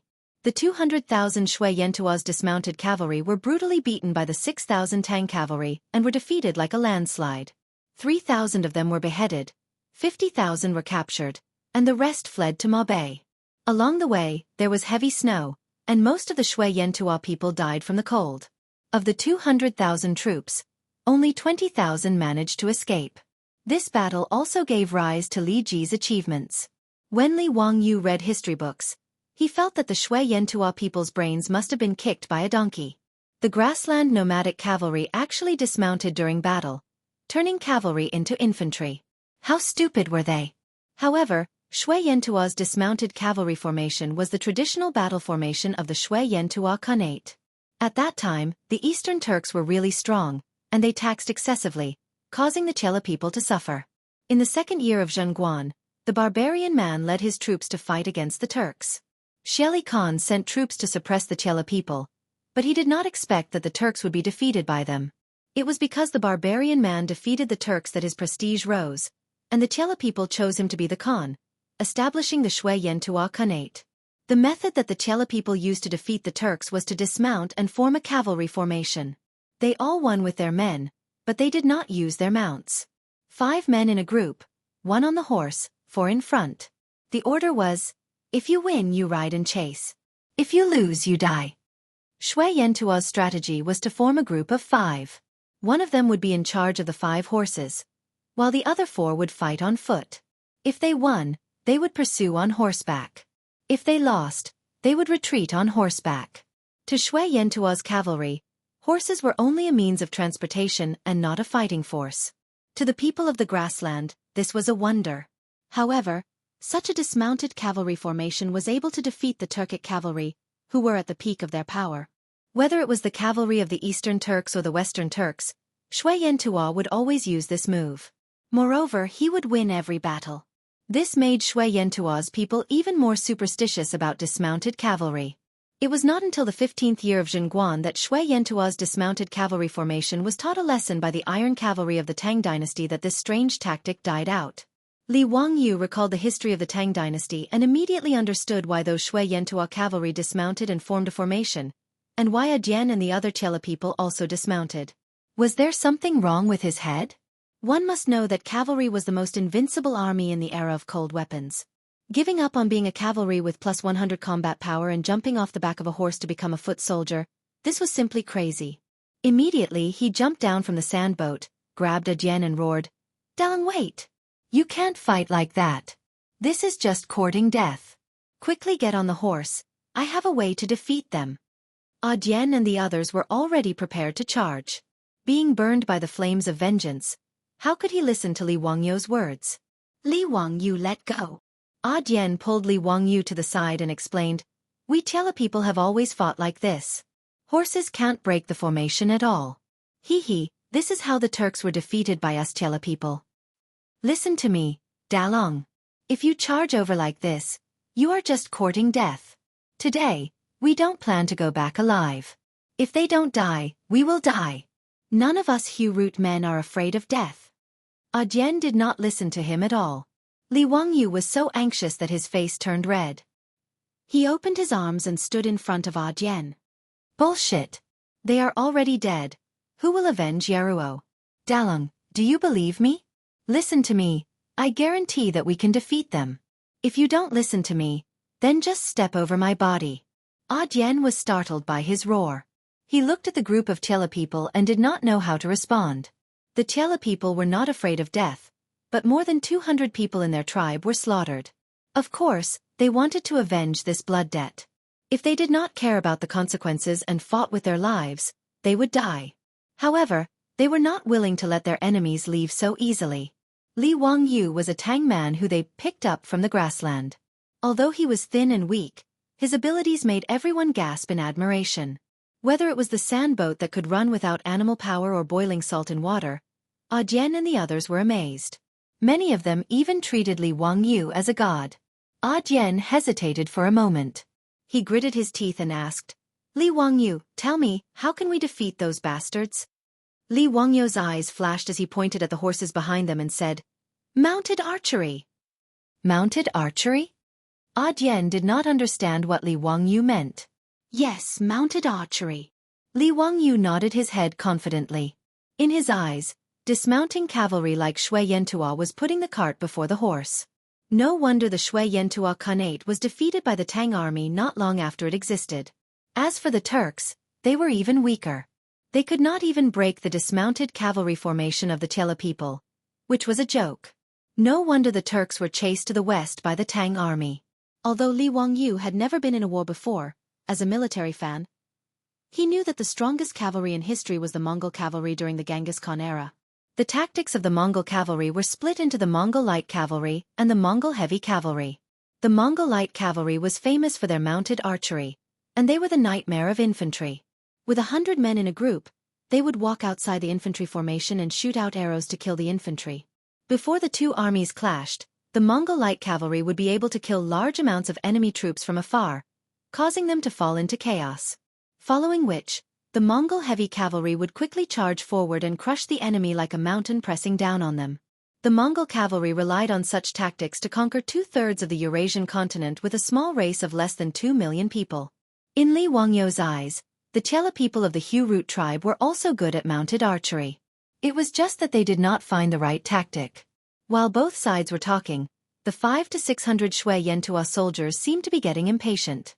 They started to slowly push their formation towards them. Li Wangyu knew that he couldn't hesitate any longer. Otherwise, the only path left for him was complete annihilation. "Dalong, don't say any more. Tell them to listen to me. Everyone get on their horses and follow my sand boat to charge." After Li Wangyu finished, he ran back to the sand boat. Adian hesitated for a moment before gritting his teeth and shouting at the Tiela people beside him. Everyone listened to Li Wangyu's orders and got on their horses again. Chapter 10:24. The Hu Root tribesmen mounted their horses again, which was out of the expectations of the Shui Yantua cavalry. However, the Shui Yantua cavalry did not panic. Instead, they looked at them with disdain. Like a cat catching a mouse, they stopped advancing and rearranged their infantry formation, waiting for the Hu Root tribesmen to come to their deaths. The distance between the two sides was only 1 mile.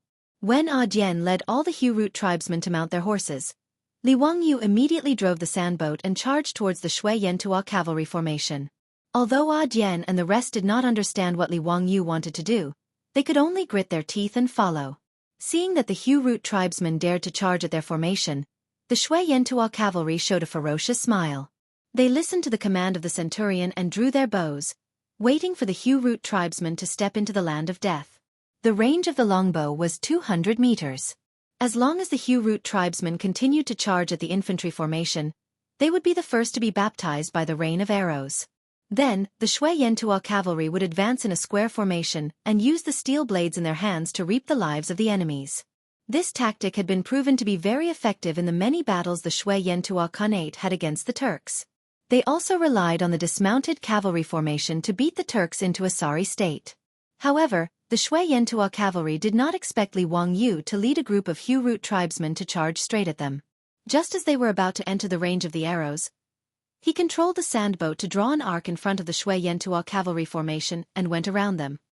Dian and the rest followed Li Wangyu's sandboat closely and urged their horses to gallop. The advantage of cavalry was speed. Giving up speed and dismounting to fight was simply the stupidest of the stupidest. Li Wangyu was prepared to copy Li Ji's tactic and deal with the horses of the Shui Yantua cavalry first. Behind the Shui Yantua cavalry formation were their war horses. 500 to 600 war horses were guarded by over 100 Shui Yantua cavalry. Separating the horses from the cavalrymen was simply an extremely stupid idea. Since the Shui Yantua people had given him such a big gift, how could Li Wangyu not accept it? Li Ji was able to defeat Shui Yantua's army of 200,000 with 6,000 cavalrymen. No matter how weak he was, it wouldn't be a problem for him to defeat these 500 to 600 cavalrymen. Shui Yantua's cavalrymen never thought that the herdsmen of the Hu-Root tribe would actually bypass the infantry formation. After circling around the infantry formation, they pounced towards the rear of their army. They immediately panicked. The centurions commanding the infantry formation were shocked when they saw this situation. They hurriedly ordered the infantry formation to turn around, intending to turn back and save their own troops. However, how could a two-legged infantryman outrun a four-legged cavalry? Without waiting for Shui Yantua's dismounted cavalry to return to the rear, Li Wangyu had already led Dian and the others to kill their way into Shui Yantua's rear army. Even though the number of these unmanned war horses and the unlucky ones who were leading them was equal to Dian and his men, how could they possibly stop the attack of Dian and his men, who were filled with rage? Dian and his men pierced through Shui Yantua's rear army as if they were chopping melons and vegetables, directly chopping down those unlucky ones. As for the horses of the rear army, they were also driven away by the men of the Hu-Root tribe. In just a moment, these war horses were either dead or running away. When Shui Yantua's dismounted cavalrymen, under the leadership of the centurions, ran back to the rear army while panting heavily, there were no traces of the war horses. After the successful attack, Li Wangyu didn't give Shui Yantua's men a chance at all.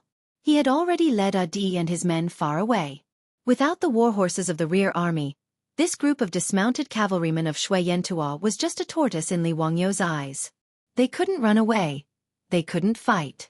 Now, they only needed to use the speed of the horses to slowly exhaust them to death. Li Wangyu's face finally revealed a smile. He originally thought that they would die, but because of the stupidity of Shui Yantua's men, he actually saw the dawn of victory. After losing their war horses, Shui Yantua's cavalrymen finally realized that things were not going well. Just as Li Wangyu thought, these Shui Yantua's cavalrymen suddenly realized that they were in a rather awkward situation. They wanted to escape, but they didn't have horses. They wanted to fight, but those damn herdsmen didn't give them a chance at all. The few centurions leading the troops couldn't help but look at each other in dismay, not knowing what to do. At this moment, Di and the others also reacted. Each of them revealed a smile on their faces. They couldn't help but reveal a mocking expression when they looked at Shui Yantua's cavalrymen. In their eyes, without horses, they could exhaust these Shui Yantua's cavalrymen. Without horses on the grassland, no matter how powerful the cavalrymen were, they were just lambs waiting to be slaughtered.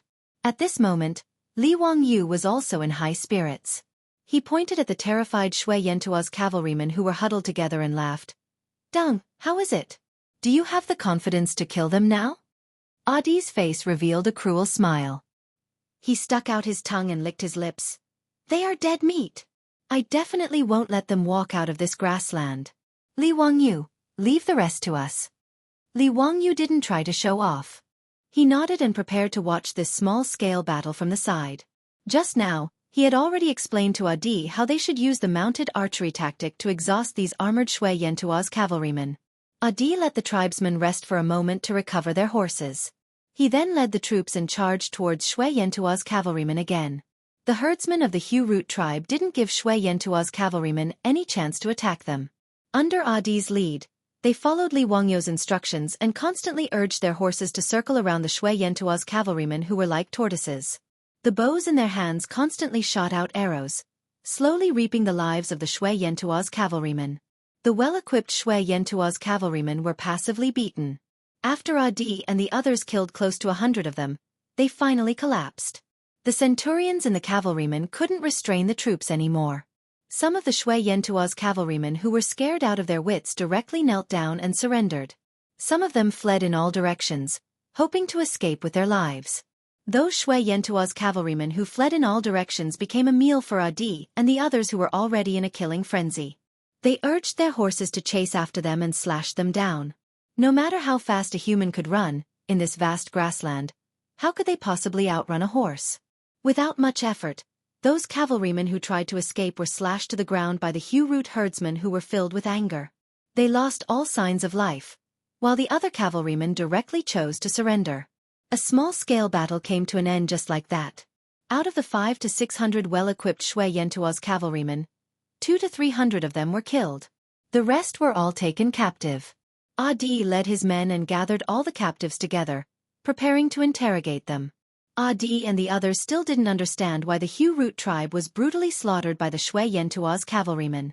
Adi held a steel blade in his hand and jumped down from his horse. He directly dragged out a person from the captives and slashed down without saying a word. A rain of blood splattered out and sprayed all over Adi's body, making him look even more ferocious. Li Wangyu sighed silently, but he didn't stop Adi from killing the captives. All the women and children in the Hu Root tribe were slaughtered. With such a blood feud, no matter what Adi and the others did, Li Wangyu could understand. After Adi chopped off the head of that Shui Yantua's cavalryman, the remaining 200 to 300 cavalrymen were scared out of their wits. They all knelt on the ground and kowtowed, begging for mercy.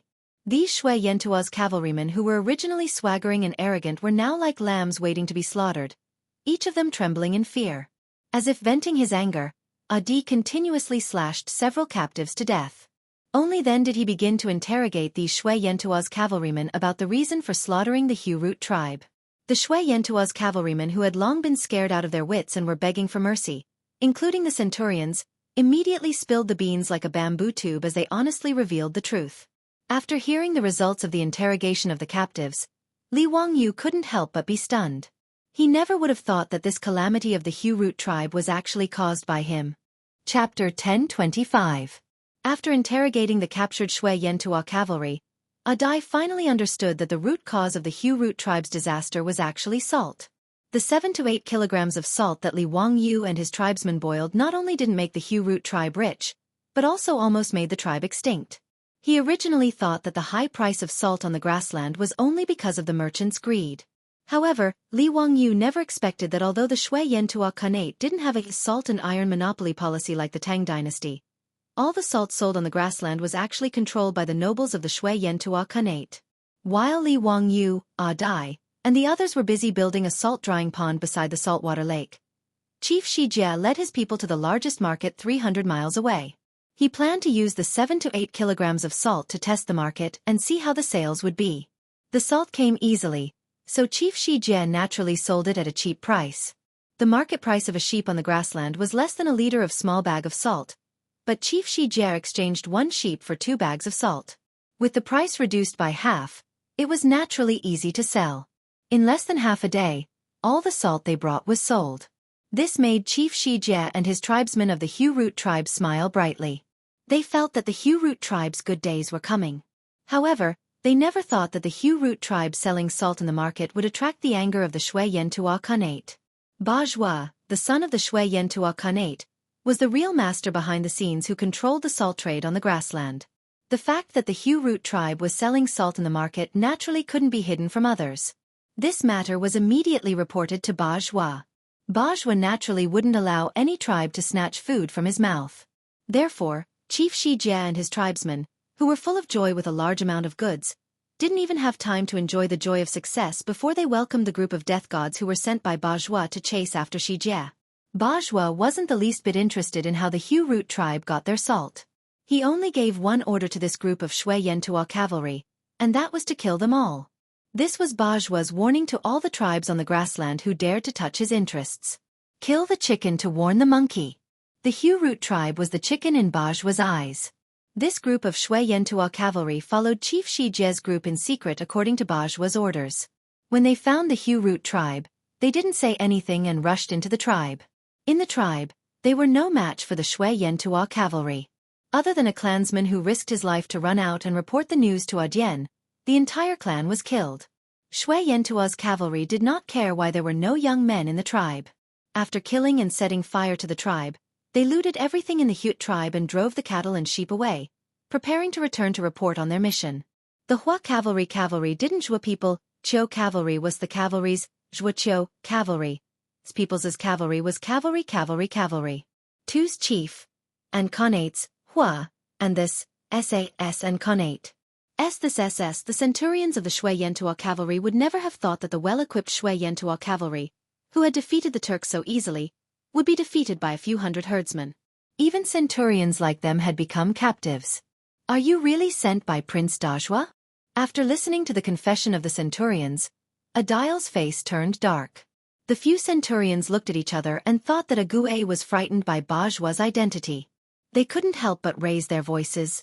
That's right. Are you from the Hu Root tribe? Since you know that we are Prince Dazhua's subordinates, why don't you let us go and tie your hands and follow us to beg for forgiveness? I will plead for you later. I think Prince Dazhua will spare your lives for the sake of your bravery. He might even entrust you with important tasks. Are you trying to rebel? We are Prince Dazhua's subordinates. Ague nodded. Good. You are all Prince Dazhua's subordinates. Before he could finish his sentence, he swung the steel saber in his hand and chopped off the head of a centurion. Then go to hell and repent to my clansmen. As Ague made his move, the hundreds of Hu Root tribe members all stabbed their steel sabers into the bodies of the Shui Yantua cavalrymen with bloodshot eyes. Miserable howls resounded through the sky, and blood mist filled the grassland. Li Wangyou's face couldn't help but twitch a few times. However, he just turned his head and didn't look at Ague's actions of killing the captives. The 242 people of the Hu Root tribe, including the women and children, were all slaughtered by these beasts. No matter how Ague and the others took revenge, in Li Wangyou's eyes, it was reasonable. This group of Shui Yantua cavalrymen had already been disarmed. They didn't have sabers or swords in their hands, armor to defend themselves, and horses to help them.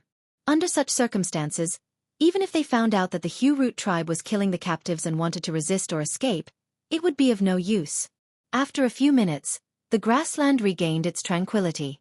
However, the strong smell of blood almost made Li Wangyou vomit. He resisted the urge to look at the corpses of the Shui Yantua cavalrymen and found Ague, who was covered in blood. Delang, what are you going to do next? Why don't you go back to the Tang dynasty with me? Don't worry, the Tang dynasty also belongs to the Tiela people. I will order people to allocate a grassland for you, which is enough for the Hu Root tribe to thrive. In Li Wangyou's view, Ague and the others definitely couldn't stay in the Shui Yantua Khanate after such a thing happened. In this way, it was a good choice to go back to the Tang dynasty with him.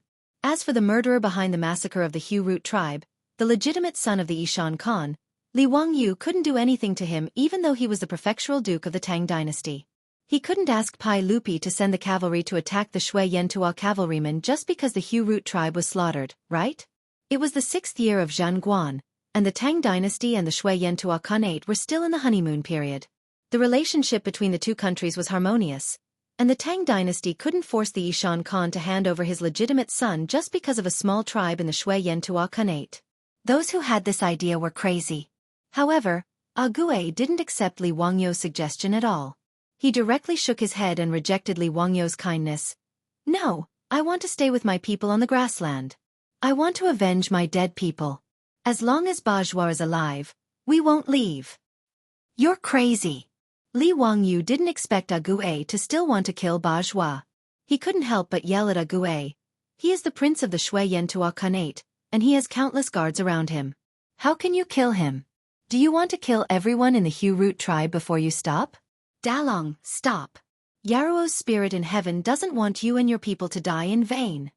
Ague, whose face was covered in blood, suddenly smiled and showed his white teeth to Li Wangyu. Those bastards just told me that Bajua is in the bazaar now, waiting for them to report back. I'm going to take my people to raid the bazaar and find that bastard Bajua. He has thousands of Shui Yentua cavalrymen around him. You're going to die. We, the men of the Hu Root tribe, are not afraid of death. You bastard. Li Wangyu was so angry that he couldn't help swearing. Yaruo and her people's lives are important, but these people's lives are not? Dalong, listen to me. We Tangs have a saying, where there is life, there is hope.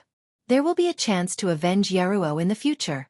I, Li Wangyu, swear to God that if I can't kill Bajua, I will be struck by lightning and die a horrible death. Ague still shook his head. No, we will avenge ourselves. Facing the stubborn Ague, Li Wangyu was so angry that he snatched the steel knife from Ague's hand and slashed at the air as if he was venting his anger. After a long while, Li Wangyu threw away the steel blade that was covered in bloodstains while panting. He turned his head and said to Ague, "All right, since that's the case, I'll accompany you. Sigh, I've been criticized by everyone every day for my lousy writing. After a day of reflection, I still don't know how to write without being lousy. Maybe my writing is not good enough." Chapter 10:26. Although the disaster that the Hu Root tribe encountered was not directly related to Li Wangyu, it was still caused by the salt that he had boiled for the tribe. To Li Wangyu, doing something bad out of kindness was naturally very uncomfortable. He regretted underestimating the greed and shamelessness of those who had vested interests. Although the nobles of the Tang dynasty were equally greedy, at least they still maintained a semblance of benevolence and morality. On the other hand, the rules of the grassland were completely the survival of the fittest. As the legitimate son of the barbarian Khan, Bajua actually sent out his subordinates without any scruples and slaughtered the Hu Root tribe. This was something that Li Wangyu could not accept at all.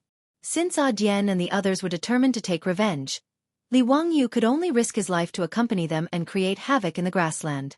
Seeing that Li Wangyu was actually willing to accompany them to seek revenge on Bajua, Dian and the others were naturally overjoyed and could not help but cheer. After today's battle, all the people of the Hu Root tribe had already worshipped Li Wangyu like a god. Although Li Wangyu had already made the people of the Hu Root tribe gasp in amazement by boiling salt in salt water and driving without a horse and so on. However, today was different. They were determined to die and tragically prepared to be like moths to a flame. Even if they could not shake the Shui Yentua's cavalry, they planned to risk their lives and drag a few of them down with them to perish together. That was all, however.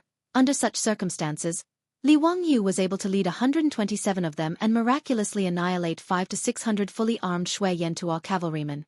Moreover, the casualties they suffered were minimal.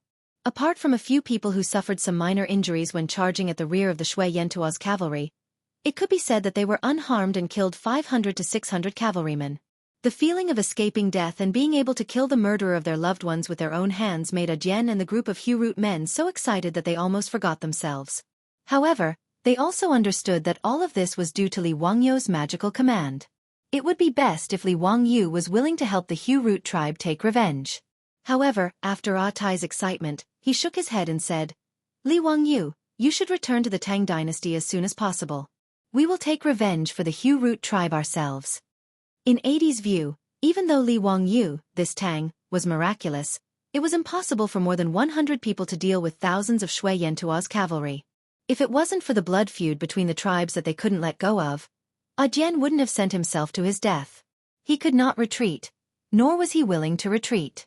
But Li Wangyu was different. He was a Tang, and there was no need for him to throw his life away with them. Ague treated Li Wangyu as a brother and naturally had to think for him. Bullshit. Unless you are going back to the Tang dynasty with me, you don't have to say such things. Li Wangyu glared at Abdi and scolded him with a smile. Having said that, Jian had nothing else to say. He could only nod his head gratefully. He knew very well what Li Wangyu's decision to stay behind meant.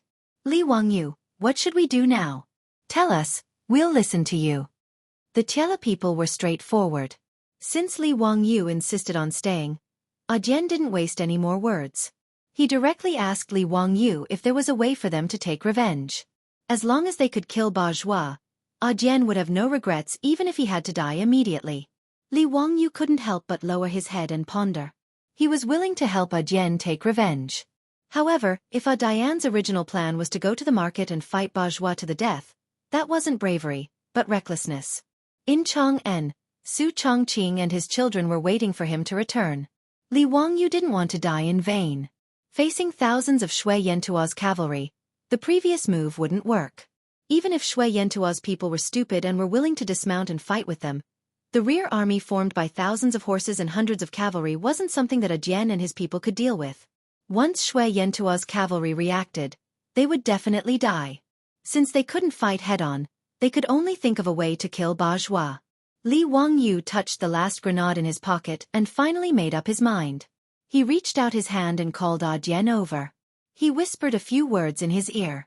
However, Jian frowned and looked puzzled.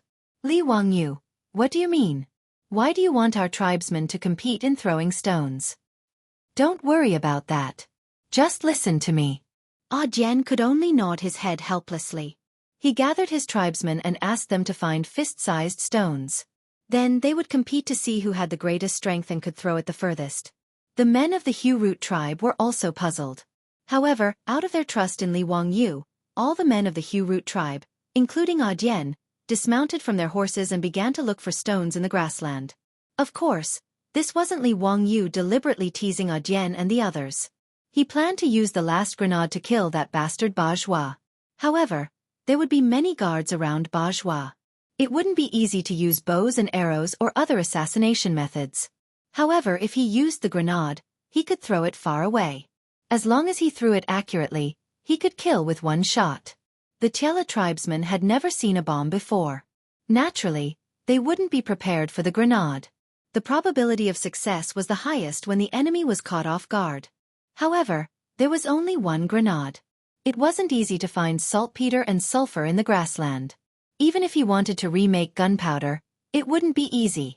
Therefore, he asked Jian to organize all the tribesmen to throw stones. He wanted to choose the person who could throw the stones the furthest and most accurately. The men of the Hu Root tribe started to throw stones on the grassland like naughty children. After a round of competition, Li Wangyu didn't expect that the person who could throw stones the furthest and most accurately in the Hu Root tribe would be Jian. After choosing the person to throw the grenade, Li Wangyu asked Jian to lead his tribesmen to take off the armor and clothes of the dead Shui Yantua cavalrymen and let them change into them to disguise themselves as the Shui Yantua cavalrymen. Fortunately, the Shui Yantua's recruitment system was similar to the Tang dynasty's military system. Every tribe needed to send their strong tribesmen to serve in the army regularly. Therefore, Jian and the others were very familiar with the military system and various rules of the Shui Yantua cavalrymen. It wasn't a problem for them to pretend to be the Shui Yantua cavalrymen. Of course, this was to sneak into the market and find a chance to kill that bastard Bajua. Li Wangyu also pinched his nose and changed into a set of relatively clean Shui Yantua armor. Although the bloodstains on the armor had been wiped clean, he still felt uncomfortable wearing the clothes of the dead. Li Wangyu resisted the little bit of misophobia in his heart and mounted a healthy horse. As for the sandboat, it was too eye-catching. Li Wangyu could only reluctantly give it up. After everything was ready, Li Wangyu waved his hand and led the 100 cavalrymen to set off again, galloping towards the market. Chapter 1027. Overseer Mountain, where the royal court of the Ziyanchuo Khanate was located. Assistant Minister of the Ministry of Rights, Tang Songling, led his subordinates in a mad dash. In a little over a month, they had rushed from Chang'an to Overseer Mountain. The first thing he did was request an audience with the barbarian Khan. Tang Songling could not be blamed for being anxious. This matter was truly too important and could not be delayed. Unexpectedly, His Highness the Duke of Qin had not perished in the desert. Instead, he had escaped alone from the hands of the desert bandits. It was very likely that he had fled into the Ziyanchuo Khanate.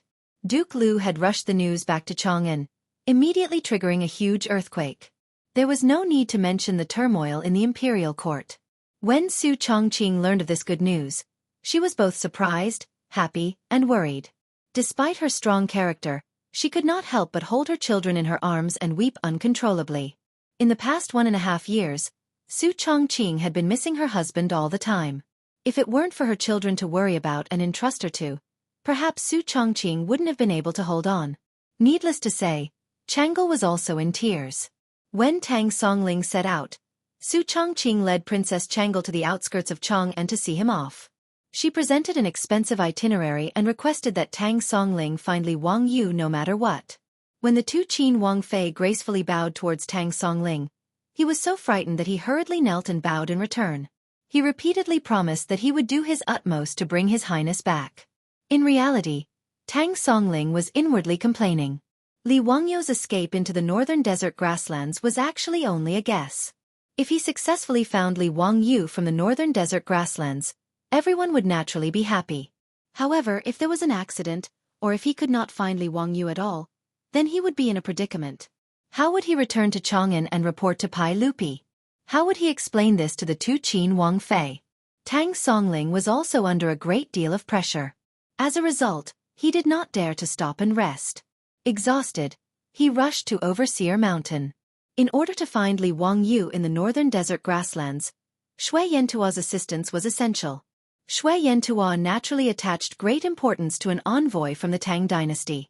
As for Tang Songling, the envoys of the Xianchuo Khanate took good care of him, providing him with fine wine, fine food, and beautiful women. But Tang Songling wasn't in the mood to enjoy these things. He only wanted to see the barbarian Khan as soon as possible, but he didn't expect to be rejected. Although envoy Shui Yantua, who was in charge of receiving Tang Songling, was extremely courteous, he tried to evade Tang Songling's request to meet the barbarian Khan. However, the pretext was that the Khan's health had not been well recently, so he asked Tang Songling to stay at Overseer Mountain for a few days. When the barbarian Khan's health improved, he would pay him a visit. Tang Songling was as anxious as an ant on a hot pan, but there was nothing he could do. He couldn't just ignore everything and barge into the barbarian Khan's golden tent, could he? Tang Songling also noticed that the atmosphere on Overseer Mountain was very tense. He couldn't help but wonder what had happened in the Xianchuo Khanate. Tang Songling sent out men to make inquiries and spent a large sum of gold and silver to bribe Shui Yantua's envoy. Only then did Tang Songling finally find out why the barbarian Khan wasn't in the mood to meet him, and why the atmosphere on Overseer Mountain was so tense. Prince Bashuo of the Xianchuo Khanate had been assassinated a few days ago, and the murderer was still being pursued. His son had been killed, so one could imagine how bad the barbarian Khan's mood was. He had even sent out tens of thousands of cavalry to chase after the murderer, but there was still no good news.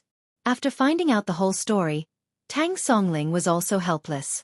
The assassination of the barbarian Khan's son was obviously the most important thing for the Xianchuo Khanate.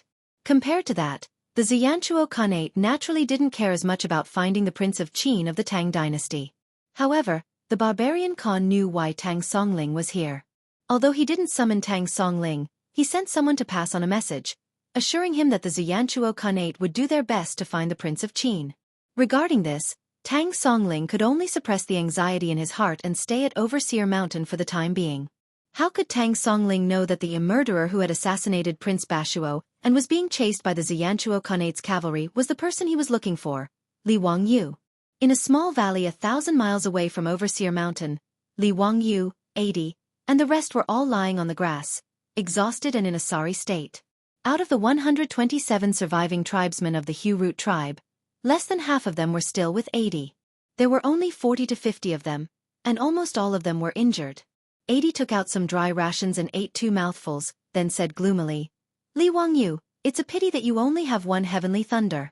Otherwise, those damned Xianchuo Khanate's cavalry wouldn't dare to chase after us so recklessly." Li Wangyu weakly rolled his eyes at him and said, "You bastard, if it weren't for you, would we have been chased by the Xianchuo Khanate's cavalry?" 80 laughed foolishly, then scratched his head embarrassedly and said, "Well, I just couldn't hold myself back for a moment." Li Wangyu couldn't be bothered to say anything more to this bastard, so he closed his eyes and pretended to sleep, thinking about how to escape from the pursuit of the Xianchuo Khanate's cavalry. The heavenly thunder mentioned by 80 was naturally Li Wangyu's homemade hand grenade. That day, after they had wiped out 500 to 600 cavalrymen of the Hu Root tribe, they took off their clothes and disguised themselves as the Xianchuo Khanate's cavalry. They went to the market and prepared to assassinate Bourgeois. Originally, everything was going smoothly. Li Wangyu, 80, and the rest of the people had successfully sneaked into the market without attracting anyone's attention. As for the tent of Xianchuo Khanate's prince, it took them a little effort to find it. Although the outside of Bourgeois' tent was heavily guarded, and no one could get within 100 steps of it.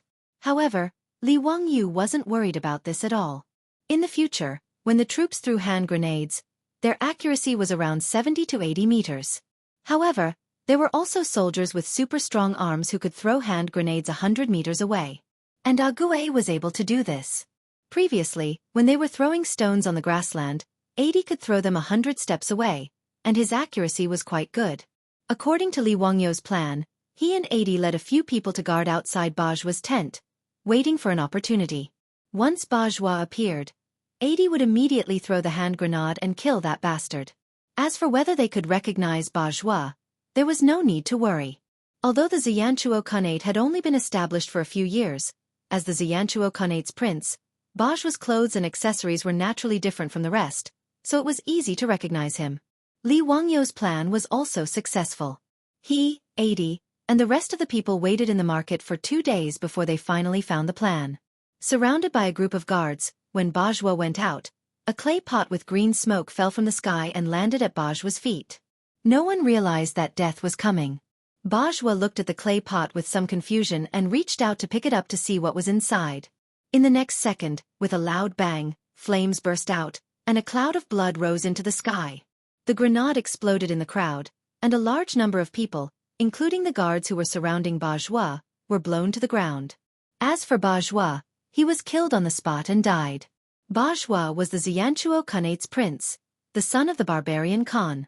In the original history, in the 19th year of Zhenguan, after the death of the barbarian Khan, he took over the throne and established himself as Duomi Khan. Because he was the enemy of the Tang dynasty, Zhenguan was killed by the Hueha people in the 20th year of Zhenguan. Although his life was short, he had satisfied his craving. But now, Bourgeois no longer had the chance to ascend the throne. If Bourgeois knew that he died because he ordered people to destroy a small tribe, who didn't know how to open their eyes, who knew if he would regret it? Originally, this assassination was perfect, but after Bourgeois was killed, the scene was in chaos. In addition, the Chela people had never seen the power of firearms, so they only thought that it was the wrath of the god of thunder that struck Bourgeois to death. But the bad thing was 80. This Chela man listened to Li Wangyu's order and threw the so-called divine thunder, but he didn't expect that it would really kill Bourgeois. He was so excited that he forgot everything. Chapter 1028. According to the normal plot, Dai had killed Bourgeois with the explosion.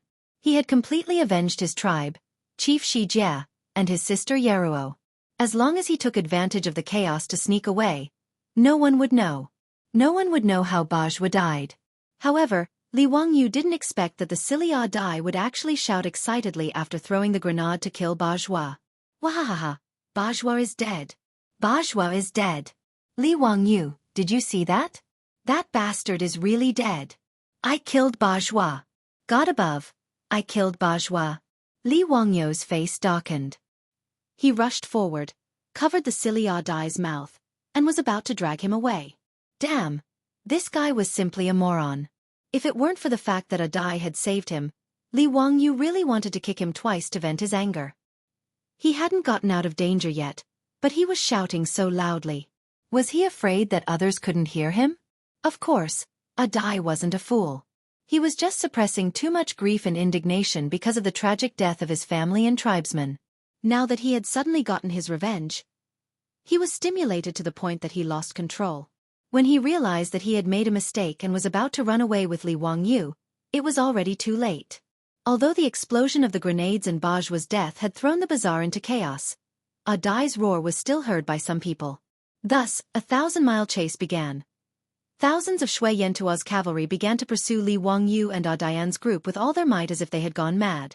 If it wasn't for the fact that the Hu Root tribe was also incomparably familiar with the grassland, and that Li Wangyu was able to react according to the situation and come up with a lot of camouflage, they would only be able to escape with over 100 light cavalry. But even so, the cavalry of the Shui Yentua Khanate didn't give up on chasing them. They were like gangrene attached to the bone, threatening Li Wangyu and his group all the time. After more than 10 days of escape, More than half of the remaining 100 tribesmen of the Hu Root tribe had died.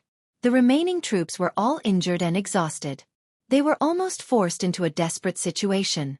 If Li Wangyu wanted to escape from the Xianchuo Khanate, there were not many routes he could take. Going south was naturally the best way. As long as they could cross the Great Wall, they could return to the Tang dynasty. But for some unknown reason, they tried to escape to the south several times, but they were forced back by Shui Yantua's cavalry who were searching for them. According to Ah Qi and his clansmen's secret investigation, they discovered that the Xianchuo Khanate had already deployed a considerable number of military forces in the south, forming a net to search for them everywhere. This feeling was quite strange, as if Shui Yantua had predicted that he would escape to the Tang dynasty. There was no need to consider going north. Li Wangyu did not want to go to Siberia. If he did, his chances of going home would be even slimmer.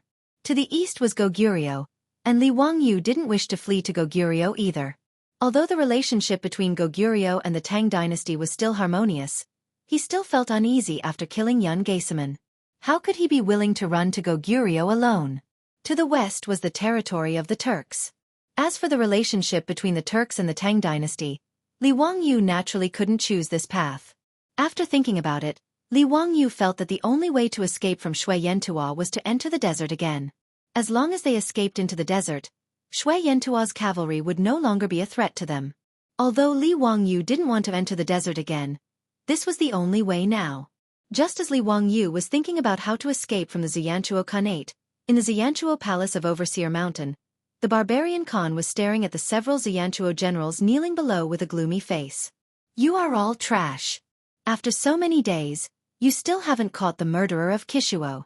What's the use of me keeping you? Someone come. Drag these trash down and trample them to death. The generals immediately trembled and kowtowed and begged for mercy. Great Khan, please forgive us, please spare our lives, please give us another chance, we will definitely capture and kill the murderer to avenge Prince Dajua. Khan, please spare us. An old man beside the barbarian Khan persuaded. Khan, why don't you give them another chance? I'm sure they will do their best. Humph. Since Galadogan is pleading for you, I'll give you another 15 days. If you still can't catch the murderer, you don't have to come back. The barbarian Khan said sinisterly and waved his hand, indicating for the terrified generals to leave. The Galadogan he mentioned was not a person's name, but Shui Yantua's official position. Shui Yantua inherited the Tujue and had the same official system as the Tujue. Goli meant old, while Dagon was the official name. Galadogan had a prominent position, equivalent to the prime minister of the Tang dynasty. After the generals left the tent in fear, the barbarian Khan asked coldly, Do the Tangs know that we are chasing the king of Qin? The old man twisted his beard and shook his head. Of course they don't know. Tang Songling only knows that Prince Kishuo was assassinated, but they don't know that it was their king of Qin who did it. That's good. Barbarian Khan stood up and paced a few steps inside the tent. My son died a tragic death. I wish I could pull out that surnamed Li's tendons and flay his skin, grind his bones and scatter his ashes to vent the anger in my heart. However, the Tang dynasty is powerful.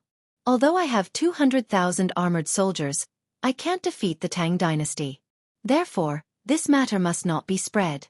After we kill the king of Qin of the Tang dynasty, let the Tangs come to see me. Heh, don't worry, Great Khan. As long as we kill that Li Wangyu and destroy the evidence, we can slowly help the Tang search for their His Highness King of Qin. The old man nodded and smiled sinisterly. If Li Wangyu heard their conversation, he would immediately understand why his route to the south was blocked. It turned out that Shui Yantua's people had already known his identity, so they deliberately set up a heavy guard on his route to the south to prevent him from escaping back to the Tang dynasty.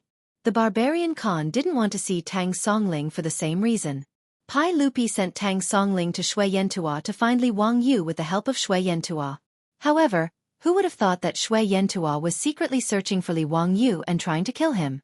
Speaking of which, Li Wangyu's identity was exposed because of Ah Dai.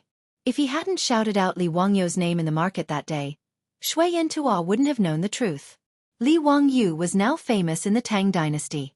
Even Shui Yantua, who was far away in Mo Bay, had heard of his name. Tang Songling went to Shui Yantua to ask for Shui Yantua's help to find Li Wangyu. One of the Tangs who assassinated Prince Bashuo was also named Li Wangyu. With the combination of the two, How could the barbarian Khan and the others not know Li Wangyou's true identity? That was why the barbarian Khan refused to see Tang Songling. He didn't want Tang Songling to know about this. Shui Yantua couldn't afford to offend the Tang dynasty. However, the barbarian Khan was even more unwilling to let go of his son's murderer. Therefore, killing Li Wangyou secretly as soon as possible could hide it from the Tang dynasty. No one would know that the Tang dynasty's king of Qin had died in Mo Bay. However, no matter how much Anan Khan and his trusted subordinates calculated, they never expected that Li Wangyou would escape to the desert. This gave Li Wangyou, Dian, and the others a chance to escape. I have to drive to another place to do something tomorrow. I may not be able to come back on the same day. Therefore, I have to take a day off. Chapter 1029. In the barbarian king's tent on Overseer Mountain, the barbarian Khan was still discussing the matter of capturing Li Wangyou with a few of his trusted officials when the tent's door was suddenly opened by someone. A young man ignored the guard's obstruction and directly barged in. "Father, please allow me to personally capture the murderer who killed my brother. I want to personally take revenge for my brother." The one who barged into the tent was the other son of the barbarian king, Xieli. The barbarian king only had these two sons. How could he bear to let him go capture Li Wangyou? "Xieli, don't mess around. I have my own plans for this matter." "No, father, I want to personally take revenge for my brother. I already know that the one who killed my brother is the Qin king of the Tang dynasty, Li Wangyou. Father, please allow me to lead the troops to take revenge for my brother." The barbarian king was about to shake his head and refuse when the old man beside him persuaded. "Great Khan, Prince Xieli has already grown up. An eagle needs to spread its wings and fly to hunt. Why don't you let Prince Xieli go? That Qin Wang is now a stray dog. Could it be that Great Khan is still worried that he will bite back?" Hearing the old man say this, the barbarian king hesitated for a moment before nodding his head in agreement. "Good, since that's the case, then go.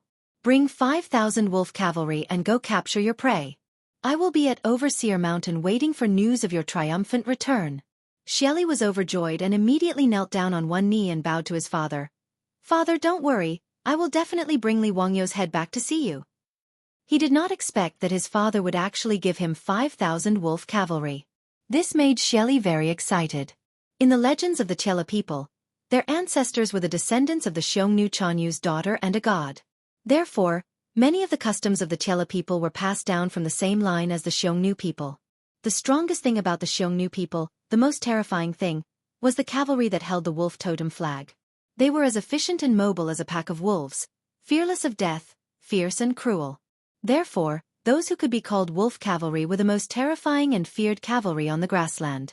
Be it the Xiongnu, the Turks or the Tiela people, they were all like this.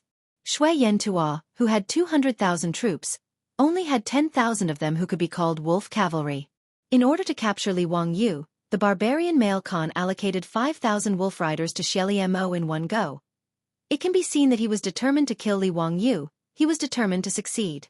Xieli Feng did not delay for even a moment.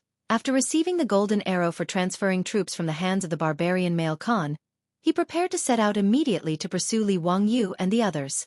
The old man chased him out of the main tent and whispered a few words into his ear.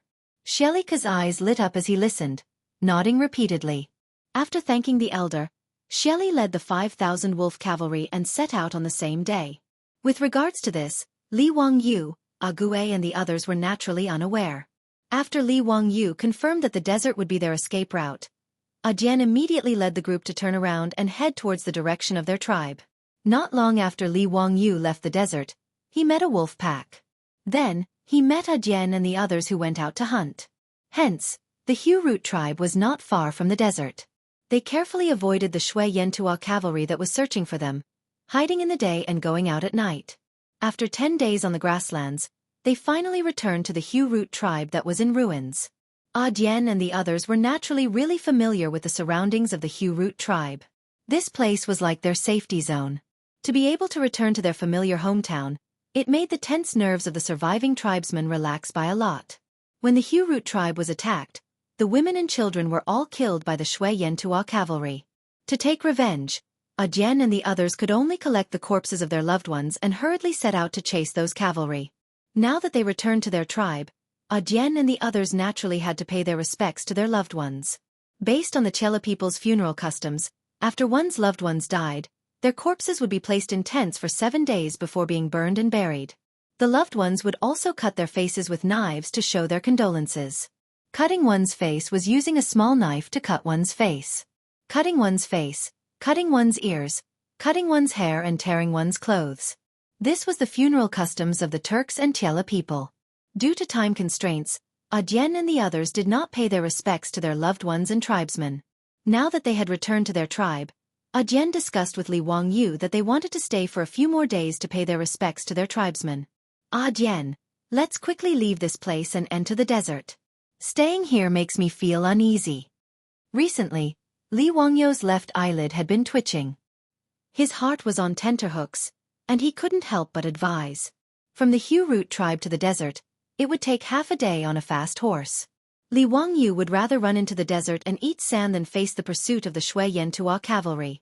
As long as they could enter the desert, they would be temporarily safe. Adyen grinned. Li Wangyu, you Tang people have a saying, it's dark under the light. Those Shui Yantua cavalry would definitely not expect us to return to the tribe. Furthermore, we are tired and need to rest for a few days before entering the desert. The most dangerous place was the safest. This saying was not without reason. Although Li Wangyu was still uneasy, out of respect for Adyen and the others, he nodded in agreement. Adyen was right. In the past month, they had been chased by the Shui Yantua cavalry on the grassland. Almost everyone was injured, and they needed to rest. Now that they had finally gotten out of danger and had shaken off their pursuers, they naturally needed time to recuperate. Even if the people could persevere, the horses under them had already lost a layer of fat and needed time to recuperate and recover their energy. After discussing with Adyen, they decided to stay in the ruins of the Hu root tribe. They prepared to pay their respects to their tribesmen before leaving the desert and following Li Wangyu to the Tang dynasty, leaving this grassland. After staying in the Hu root tribe for a few days, they did not see any Shui Yantua cavalry on the grassland. Li Wangyu slowly relaxed and felt that he was too worried. After all, the grassland was vast and sparsely populated. It was normal to not see a single person after riding for a day or two on the grassland. Even if the Shui Yantua Khanate sent out tens of thousands of cavalry to chase them, it was not easy to find them in the vast grassland. After all, the Zhongguan of the Tang dynasty was not the modern era. They did not have advanced technology like reconnaissance planes and reconnaissance satellites. Just relying on manpower to find dozens of people on the grassland was like looking for a needle in a haystack. After staying in the ruins of the Hu root tribe for a few days, Li Wangyu, Adyen and the others finally recovered enough energy. They mounted their horses and prepared to leave the desert. Adyen was the last to leave the ruins of the Hu root tribe. He turned his head and looked at the tribe again. Just as he was about to mount his horse, his body suddenly froze. Li Wangyu did not know what was going on. Just as he was about to ask, Adyen gestured for him to keep quiet. Then, Adyen crouched on the ground and listened to something. Immediately, Adyen's expression changed drastically. He jumped up on the horse and shouted to everyone, "Let's go quickly. A large group of cavalry is coming. There are no less than 1,000 of them." His words caused Li Wangyu to be greatly alarmed. They were discovered so quickly? Without much time to think, Li Wangyu and the others immediately urged their horses and rushed out of the ruins of the Hu root tribe. They galloped toward the desert. Chapter 10:30. Li Wangyu and the rest fled quickly, but the pursuers came even faster. They did not run for more than an hour before a black cavalry line appeared on the horizon of the grassland behind them. With the momentum of Mount Tai, they chased after them rapidly. Adai's horsemanship was exceptional. He did not care about the galloping horse under him and stood on the horse's back, shading his eyes with his hand as he looked back. Previously, when they were fleeing on the grassland, they relied on Adai's superb horsemanship to predict the position of the pursuers in advance and lead everyone to escape from the encirclement. When Adai saw the pursuers behind them clearly, his expression changed drastically. "Not good. It's the wolf cavalry. Quick! Increase the speed." After Adai finished speaking, he did not care about the horse anymore and raised the horsewhip in his hand and lashed down fiercely. Under the pain, the horse under him suddenly exerted its strength and its speed increased by a few notches. When the men of the Hu root tribe heard Adai's words, they also showed a frightened expression and silently raised their whips to urge their horses. Although Li Wangyu did not know what the wolf cavalry meant, but seeing Adai and the rest so nervous, He knew that the pursuers this time must be very powerful to make a die and the rest so fearful. He could only wave his horsewhip and increase the speed. Fortunately, they did not lack horses. Li Wangyu and the rest all rode 3 horses each, so they did not have to worry about running for too long and the horses being tired out. However, although they fled quickly, the pursuers behind them were even faster. A die did not see wrongly. The pursuers that suddenly appeared and chased after them were Shui Yantua's elite cavalry, the 5,000 wolf cavalry led by Xie Meng. As the most elite cavalry under the barbarian Khan, the horses they rode were 1 in 100, so they were naturally much stronger than the horses of Adai and the rest. Therefore, even though Adai and the rest were running very fast, the wolf cavalry behind them was getting closer and closer. Xie Meng was surrounded by a group of guards and similarly urged his horse to gallop wildly in the midst of the wolf cavalry. Looking at Li Wangyu and the rest who were running for their lives a few miles ahead, the corners of his mouth could not help but reveal a smile. Golodokin was right. These lowly herdsmen have really returned to their tribe. That day, when Xie Rua was about to lead his troops and set out, he was stopped by that old man, who told him to pay attention to Ajie and the others, and to escape back to his own tribe. Xie Xiu led the 5,000 wolf cavalry to search the grasslands for a few days, but did not find any traces of Ajien and the others, so he simply followed the old man's words and went to the Hu Root tribe to try his luck. He did not expect that Golodogan had guessed correctly. As for capturing Li Wangyu and the others, Xie was not worried in the slightest. The speed of the wolf cavalry's horse was obviously much faster than the opponent's. At this rate, they would be able to capture him in 2 to 4 hours at most. Elder brother, I will definitely personally deliver that dog fart Qin Wang to you for forgiveness. Xie secretly made up his mind. Holding the mentality of a cat catching a mouse, Xie Rua did not urge the wolf cavalry to increase their speed. Just like this, he followed behind Li Wangyu and the others, purposely toying with Li Wangyu, Ajien and the others. Just like this, one chasing and one fleeing, the two sides ran for close to 100 miles. Midway, both sides had already changed horses several times, and the distance between the wolf cavalry and Li Wangyu and the others was getting closer and closer. Apart from the horse, Li Wangyu's horsemanship was also Ajien and the others' greatest weakness. When the Tiela people and the wolf cavalry changed horses, they did not need to slow down at all, and could directly jump onto the back of the horse beside them. But how could Li Wangyu do that? Even if his horsemanship was already not bad, but compared to these grassland people who grew up on horseback since young, he was just like a child who had just learned how to walk. Changing horses twice, Li Wangyu had dragged down Ajien and the others for quite a bit of time. Towards this, Li Wangyu also felt very guilty. There were several times when he wanted to open his mouth and tell Ajien and the others to not worry about him, but when the words reached his mouth, he could not say it at all. It was not that Li Wangyu was afraid of death, but that he knew that no matter how he tried to persuade them, Ajien and the others, these Tiela men, would not abandon him and run for their lives alone.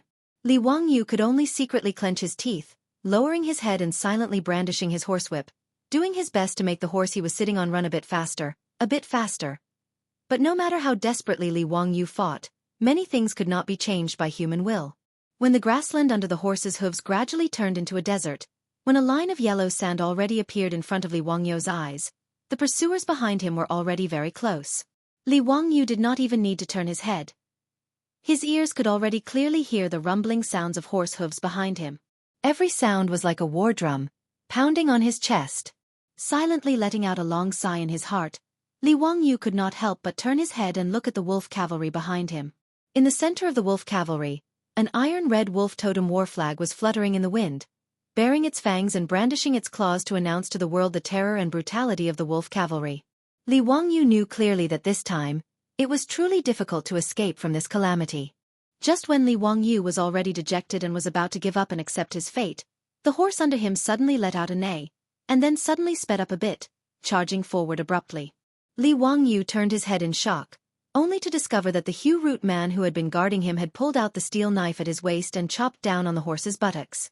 The horse was injured and in pain, only then did it erupt again. Li Wangyu did not understand what this Hu Root man meant, but he saw the man grin at Li Wangyu, revealing a mouthful of white teeth. Then, he suddenly pulled on the reins in his hand, turned the horse around, waved the steel knife in his hand, and charged towards the wolf cavalry without any hesitation. "No! Come back! You come back!" Li Wangyu roared in horror, even subconsciously wanting to pull on the reins. He did not even know the name of that Heartwarming man, but he knew what he wanted to do. He was planning to sacrifice himself to buy that insignificant bit of time for everyone to escape. Before Li Wangyu could pull on the reins in his hand were snatched away by someone. Gui's face was bleak as he said coldly, "His name is Bursting, don't let his sacrifice be in vain." After he finished speaking, he pulled on the reins of Li Wangyu's horse and charged forward with his head down. Li Wangyu sat on the saddle in a daze. Looking back, he saw Bursting charging towards the wolf cavalry was like a stone thrown into a pond. Other than causing a slight ripple in the wolf cavalry army, he was instantly drowned out by the army. 2 streams of hot tears rolled down from Li Wangyu's eyes. Ah! He could not help but let out a roar like an injured beast. Before Li Wangyu could vent the anger and sorrow in his heart, he saw another Heartwarming man roar and pull on the reins, turning the horse around and charging towards the wolf cavalry at the back. Beside Gui, there were a total of 40 to 50 Heartwarming men following him. They looked at each other, and resolutely turned their horses around. One after another, like moths to a flame, they charged towards the wolf cavalry army at the back. Li Wangyu's eyes were about to bleed. His teeth bit through his lips and blood oozed out. Chapter 1031. Even if the men of the Heartwarming tribe were willing to sacrifice themselves, they would still cover Adi and Li Wangyu's escape. However, in front of absolute strength, the sacrifice of 40 to 50 Tiela riders was practically worthless. Apart from creating a trace of chaos in the wolf riders and slowing them down for a while, it was completely useless. Even if Adi and Li Wangyu had already urged their horses to run into the desert, the 5,000 wolf riders still had no intention of letting them go and followed them into the desert. The distance between the two sides was getting closer and closer. Accompanied by the sound of something breaking through the air, Adi and Li Wangyu's mounts both let out a miserable neigh before falling down in front of a sand dune. Li Wangyu and Adi both rolled down from the back of their horses. If not for the fine and soft sand, perhaps the two of them would have already been badly battered. Looking up, their mounts had been hit by many arrows and were killed by the wolf riders. This was because Sheli Xiao wanted to torture Li Wangyu and Adi, and did not order his subordinates to shoot arrows at the two. Otherwise, the ones that were hit by the arrows would not be the horses. Without waiting for Li Wangyu and Adi to help each other up, the 5,000 wolf riders had already surrounded the two of them. Under such circumstances, unless Li Wangyu could fly, there was already no chance of escaping. Li Wangyu already had a clear understanding of this outcome. Smiling bitterly, he only regretted that he did not have a grenade in his hand. Otherwise, he could have dragged a few Shui Yantua cavalry down with him. Adi spat out the sand in his mouth with a pei sound. His eyes were like that of an injured wild wolf as he stared fiercely at the wolf riders around him. The steel blade in his hand was tightly clenched and the veins on the back of his hand were bulging. He was ready to fight to the death. The 5,000 wolf riders surrounded the two of them but did not make a move. This made Li Wangyu somewhat surprised. Not long after, the wolf riders opened up a path. Sheli Xiao rode on a fine horse with a complacent smile on his face and appeared in front of Li Wangyu. "Haha, Your Highness Prince of Qin of the Tang Dynasty, Poetry Immortal Li Zio. It's an honor to meet you at last. To be able to see Your Highness Prince of Qin like a stray dog in the desert, it's really delightful." Sheli raised his head and laughed, looking down at Li Wangyu with eyes full of mockery. "Prince of Qin?" Li Wangyu was slightly stunned, not understanding what this Shui Yantua man in front of him meant. Sheli Xiao.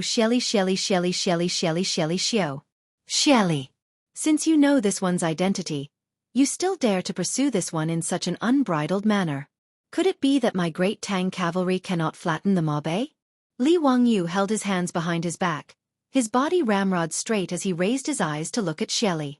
Since the other party had seen through his identity, Li Wangyu could not bring shame to the Tang dynasty. Tai gripped the steel blade in his hand even tighter. His face was filled with arrogance, as if he had the intention of pouncing forward and killing Sheli. His actions instead made the guards at Sheli's side a bit uneasy. They all raised the bows in their hands, aiming at Gui. As long as he dared to move, he would definitely be pierced by thousands of arrows. Sheli Feng did not pay any attention to Gui at all. He only stared at Li Wangyu with a mocking tone and said, "Sheli Feng, Prince Bajwa is my brother. Your Highness Duke of Qin, remember me well. When you go to hell and ask about me, don't forget to mention my name." As for the Tang dynasty, His Highness Duke of Qin must be joking. It's true that I, Shui Yentua, am not a match for the Tang dynasty for the time being. But who knows that His Highness Duke of Qin died in this desert? Could it be that Emperor Tang can predict the future? Xyelixir? Li Wangyu understood a little. He was the other son of the barbarian Khan. Xie Feng waved the horsewhip in his hand ferociously and said, Your Highness Duke of Qin dared to kill my brother. Even if I chase you to the ends of the earth, I, Shui Yentua, will not let you go.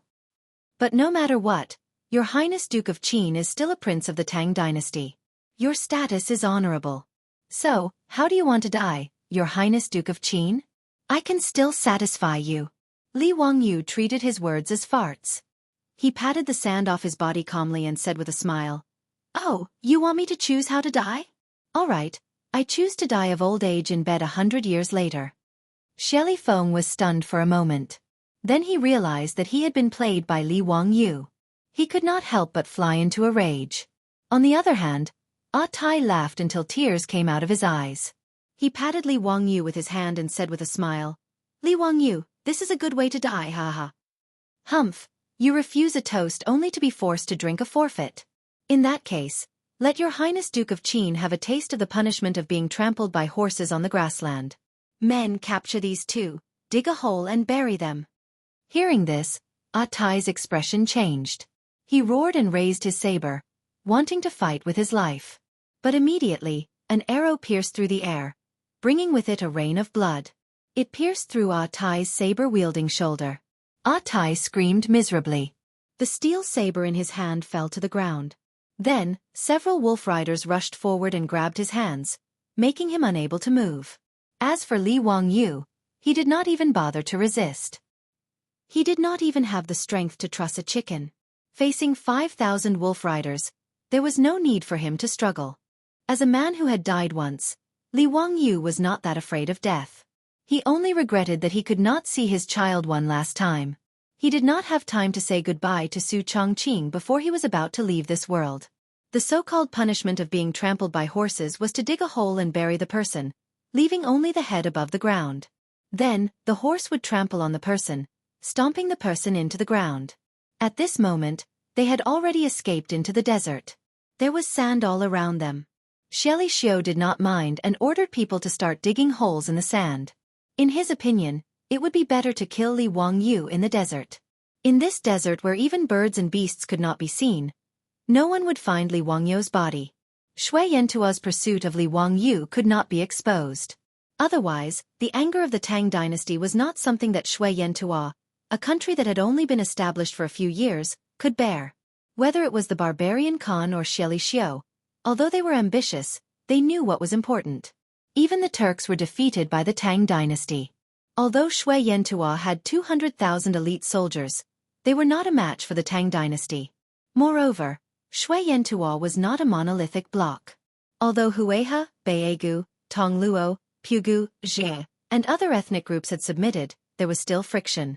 If the Tang dynasty attacked Shui Yentua, Xie Xiu was sure that Hueha, Baegu, and other tribes would immediately turn their weapons against the Tang dynasty. Therefore, Xie Xiu only planned to secretly take revenge and kill Li Wangyu as a sacrifice to his elder brother. Not long after, a huge sandhole was dug. Li Wangyu and 80 were directly pushed into the sandhole and then buried in the sand. Soon, the sandhole disappeared, leaving only Li Wangyu and 80's two heads on the sand. The 5,000 wolf cavalry slowly retreated and formed a square formation, preparing to charge over and trample the two to death. Li Wangyu raised his eyes and looked at the slightly dazzling sun, murmuring, "Damn it, this time we will die more miserably than last time." 80 next to him did not understand his words.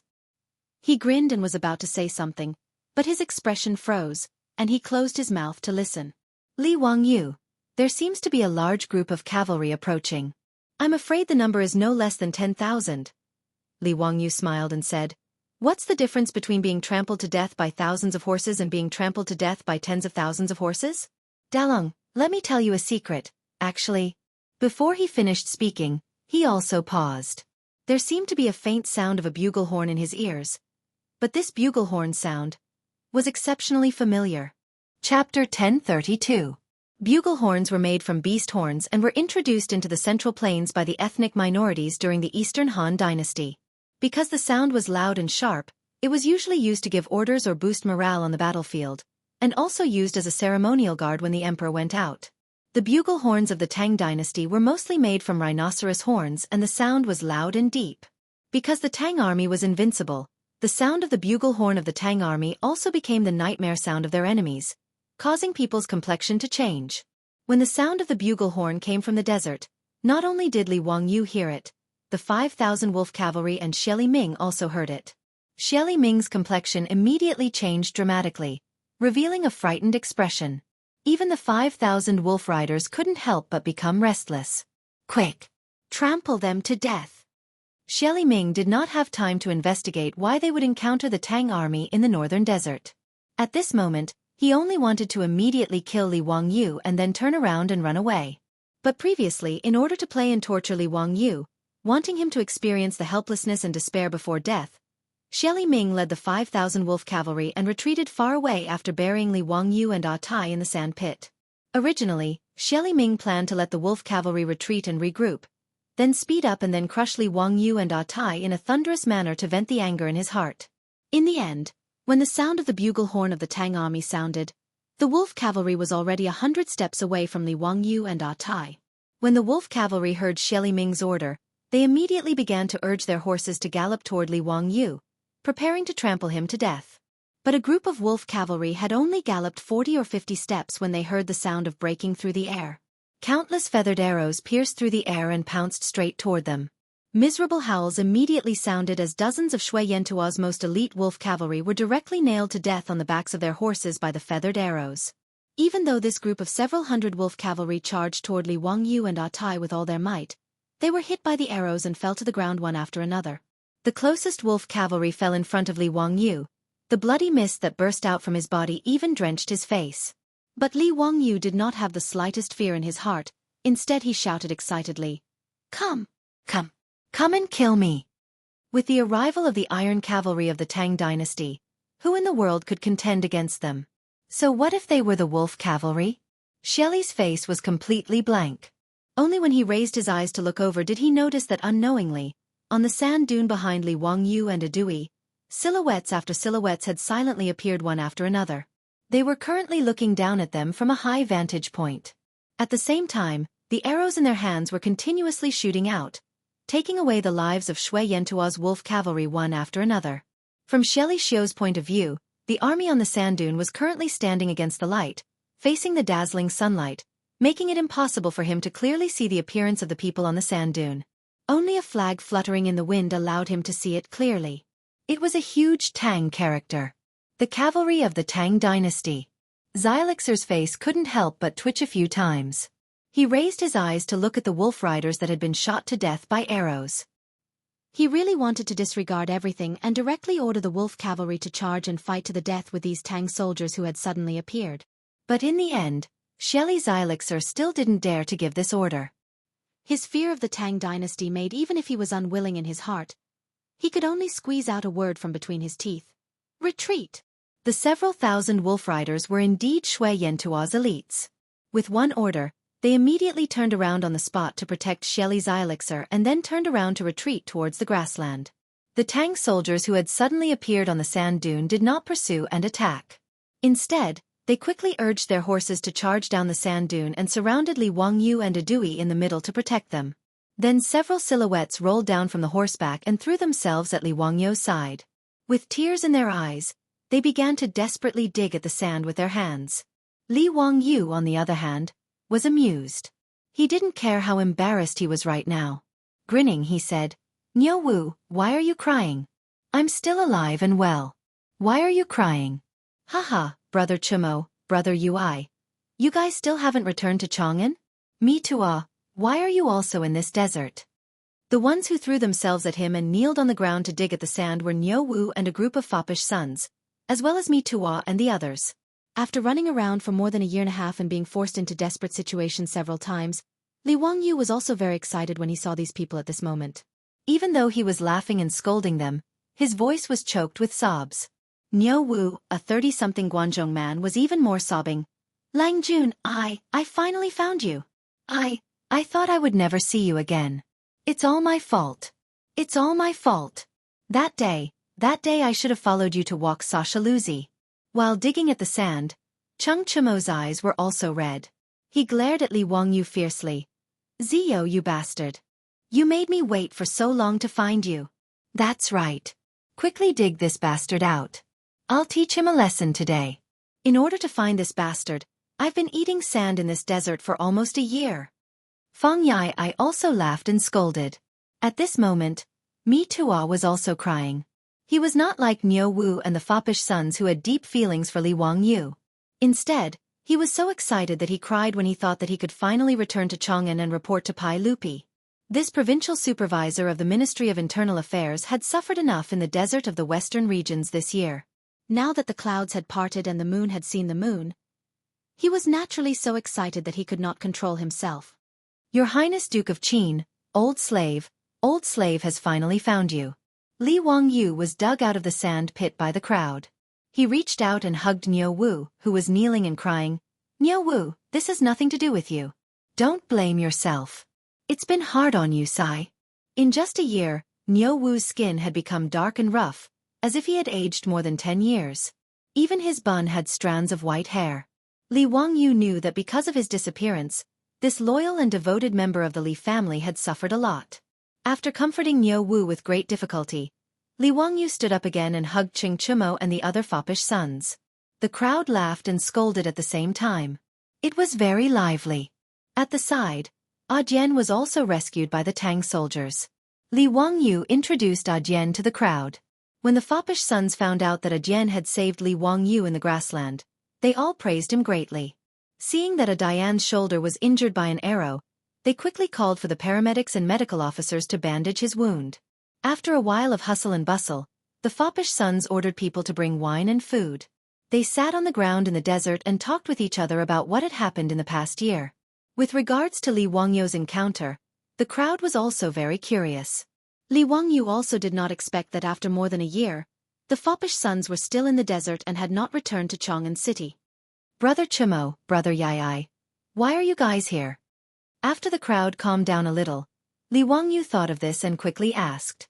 The foppish sons were like divine soldiers descending from the sky to save him, but this made Li Wangyu very surprised. This place was not far from the grassland. Why would the foppish sons lead an army here? Chung Chumo waved his hand. Let's not talk about this first. Ziyu, tell us, what happened after you encountered the sandstorm that day? After you escaped from the desert bandits, where did you go? Li Wangyu was stunned when he heard this and said, Brother Chumo, how did you know that I fell into the hands of the desert bandits? And how did you know that I escaped from the desert bandits? Chung Chumo, Feng Yai and the rest looked at each other and laughed loudly. Chapter 1033. When Li Wangyu learned from Chung Chumo and the others that if he had not escaped from the desert bandit camp, he would have only needed to wait a few more days to be rescued safely, his mouth could not help but open wide, speechless. Did this count as thinking that he was smart? He had spent so much effort to make the sand boat, but the result was simply a waste of effort. Li Wangyu even thought that if he had not escaped to the grasslands and had not met Adi and the Hurut tribe, then would the tragedy that happened to the Hurut tribe not have happened? Thinking of this, he could not help but raise his hand and slap himself. Li Wangyu's action startled everyone, not understanding what was wrong with him. On the other hand, Ague immediately understood and shook his head at Li Wangyu. Li Wangyu, wolves eat sheep. Is it because of the sheep's fault? Those nobles of Shui Yantua are hungry wolves that eat meat without spitting out the bones. It has nothing to do with you. Chung Chumo and the others did not understand and quickly asked Li Wangyu what happened after he escaped from the desert bandit camp. When they heard that it was the Hurut tribe who saved Li Wangyu, but because Li Wangyu helped them to make salt, they were all angry and cursed. That bullshit Prince Dajua, he really deserves to die. Ziyu, you did a good job, you should have killed that bastard. Yes. Not only that Dajua deserves to die, Shelly Xiao and Yinan who chased you before also deserve to die. If I knew they were such bastards, I would not have let those Shui Yantua people go. Li Wangyu suddenly stood up and stared in the direction of the grasslands. Let them go? It's not that easy. Brother Chumo, how many men do you have now? Chung Chumo did not understand Li Wangyu's meaning. There are 10,000 cavalry. After Chang Yaojin led the troops to destroy the desert bandit camp next to Swan Lake, he led the troops back to the western region. As the general manager of the Western Expedition Army, he was busy cleaning up Li Wangyou's mess. Naturally, he could not stay in the desert and wait for news. But those playboys were not willing to give up. Besides, Mi Tuo did not find Li Wangyou and did not dare to return to Chang'an. So, he simply asked Chang Yaojin for permission and led 10,000 Tang dynasty cavalry to stay at Swan Lake for the time being. Over the past few days, they had been sending out military scouts to search the desert. Of course, the result was nothing. Therefore, after Chang Chimo and the other debauches had a discussion, they decided to lead their troops to the grasslands to see if they could find any trace of Li Wangyou. After all, according to the explanation of the desert robbers, when Li Wangyou escaped, he went in the direction of Shui Yentuo. Mi Tuo had a headache over this. He wanted to stop this group of silk pants from messing around.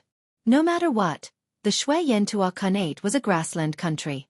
Chang Chimo and the others did not say anything and led 10,000 Tang cavalry to the grasslands. No matter how one looked at it, it was a diplomatic matter.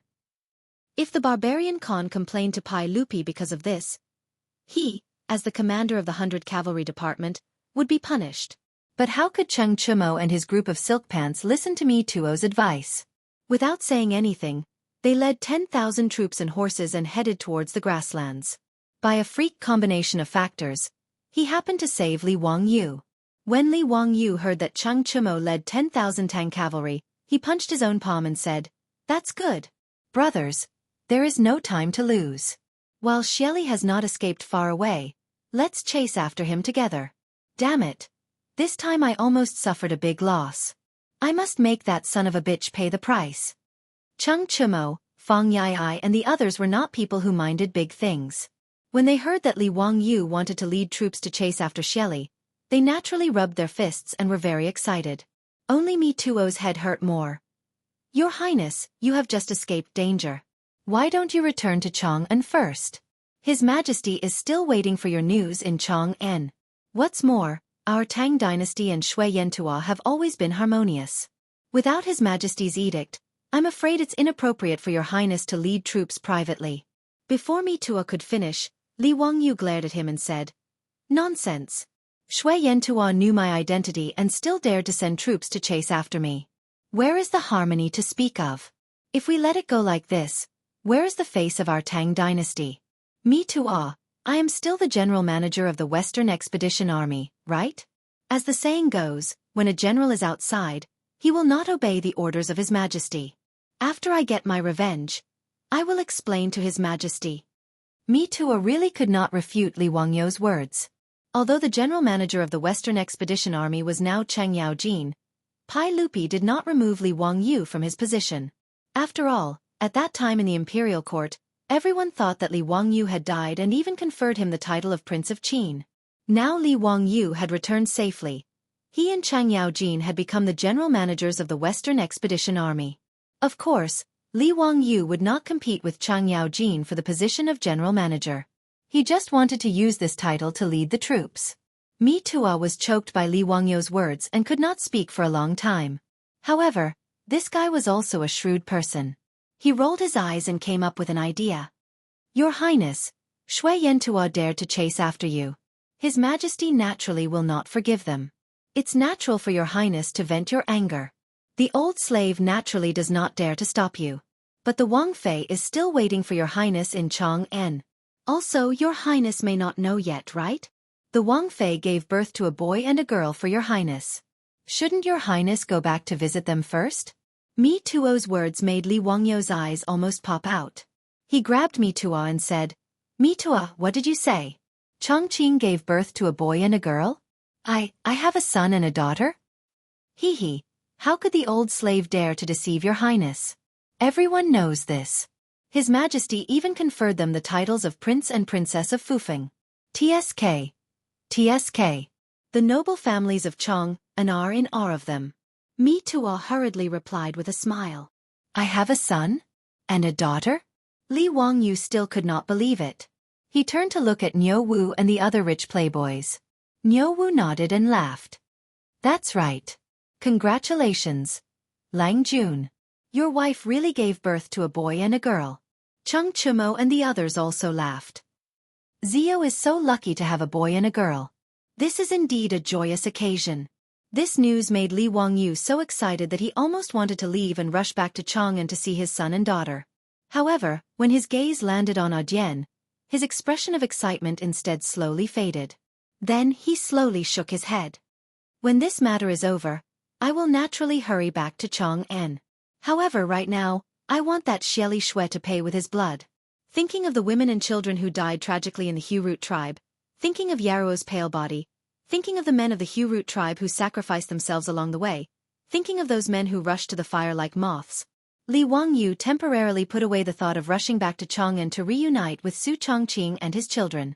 If he did not take revenge, he would not be a gentleman. He would be ashamed to return to Chang'an. Mi Tuo could not help but be dumbfounded. He did not know how to persuade him anymore. Only now did Audienne know Li Wangyu's true identity. He was so shocked that he did not know what to say. How could he have known that the person he picked up from the grassland was actually a prince of the Tang dynasty? Seeing that Li Wangyu was going to lead 10,000 cavalrymen of the Tang dynasty back to the grassland to avenge him and the Hu-Root tribe, Audienne was a little scared. Chapter 1034. Qin, Your Highness, Adi didn't know what to say and stuttered for a while. After all, he was just an ordinary herdsman on the grassland. He had never seen such a big shot as Li Wangyu. Li Wangyu saw Adi's uneasiness. He pulled him to his side and put his arm around Adi's shoulder intimately. He laughed and scolded, Your Highness, my ass. Dalong, don't you recognize me? Don't talk so much nonsense. Get on the horse. Let's go and find that bastard Xieli to settle accounts. We must avenge the Hu-Root tribe. Adi couldn't say anything other than nodding his head desperately. His head was still buzzing. He felt that everything was too unimaginable. Under Li Wangyu's insistence, 10,000 Tang cavalrymen set off immediately and followed the wolf riders to the grassland. Mi Tuo had no choice but to order his subordinates, the cavalry department, to send people back to Chang and immediately to report this to Pai Lupi. He gritted his teeth and followed the army. In fact, Mi Tuo was very happy. No matter what, he had found Li Wangyu. He had worked hard. At least Pai Lupi wouldn't punish him for this. As for what trouble Li Wangyu would cause by leading 10,000 Tang cavalrymen into the grassland, it had nothing to do with him. As far as Mi Tuo was concerned, he supported Li Wangyu in his heart. Shui Yentuo dared to chase and kill the prince of the Tang dynasty. If he didn't take revenge for this, where would the face of the Tang dynasty go? No matter what, he should teach Shui Yentuo a lesson. But whether it was Mi Tuo or Chung Chumo, Li Wangyu just wanted to vent his anger. Whether or not they could catch up to the 5,000 wolf cavalry was another matter for the time being. In any case, if they chased for a few days, Li Wangyu would be able to vent the anger in his heart and forget about it. As for how Pai Lupi wanted to vent Li Wangyu's anger, that was the business of the officials in the court. Li Wangyu led the 10,000 cavalry across the desert, following the direction of the wolf cavalry's escape and giving chase. How could Xieli have guessed that Li Wangyu's vengeful heart would be so strong? He failed to kill Li Wangyu and could only lead the wolf riders to retreat. After the 5,000 wolf riders entered the grassland, they slowed down and walked into the depths of the grassland in frustration. Along the way, Xieli. Now that the matter of Shui Yentuo chasing after Li was exposed, he didn't know how his father would explain it to Emperor Tang. Xieli was upset. Just as he was vexed, he heard a scout report that the 10,000 Tang cavalry had actually charged out of the desert and were chasing after them. Xieli to Xieli. This is the territory of our Xianchuo Khanate.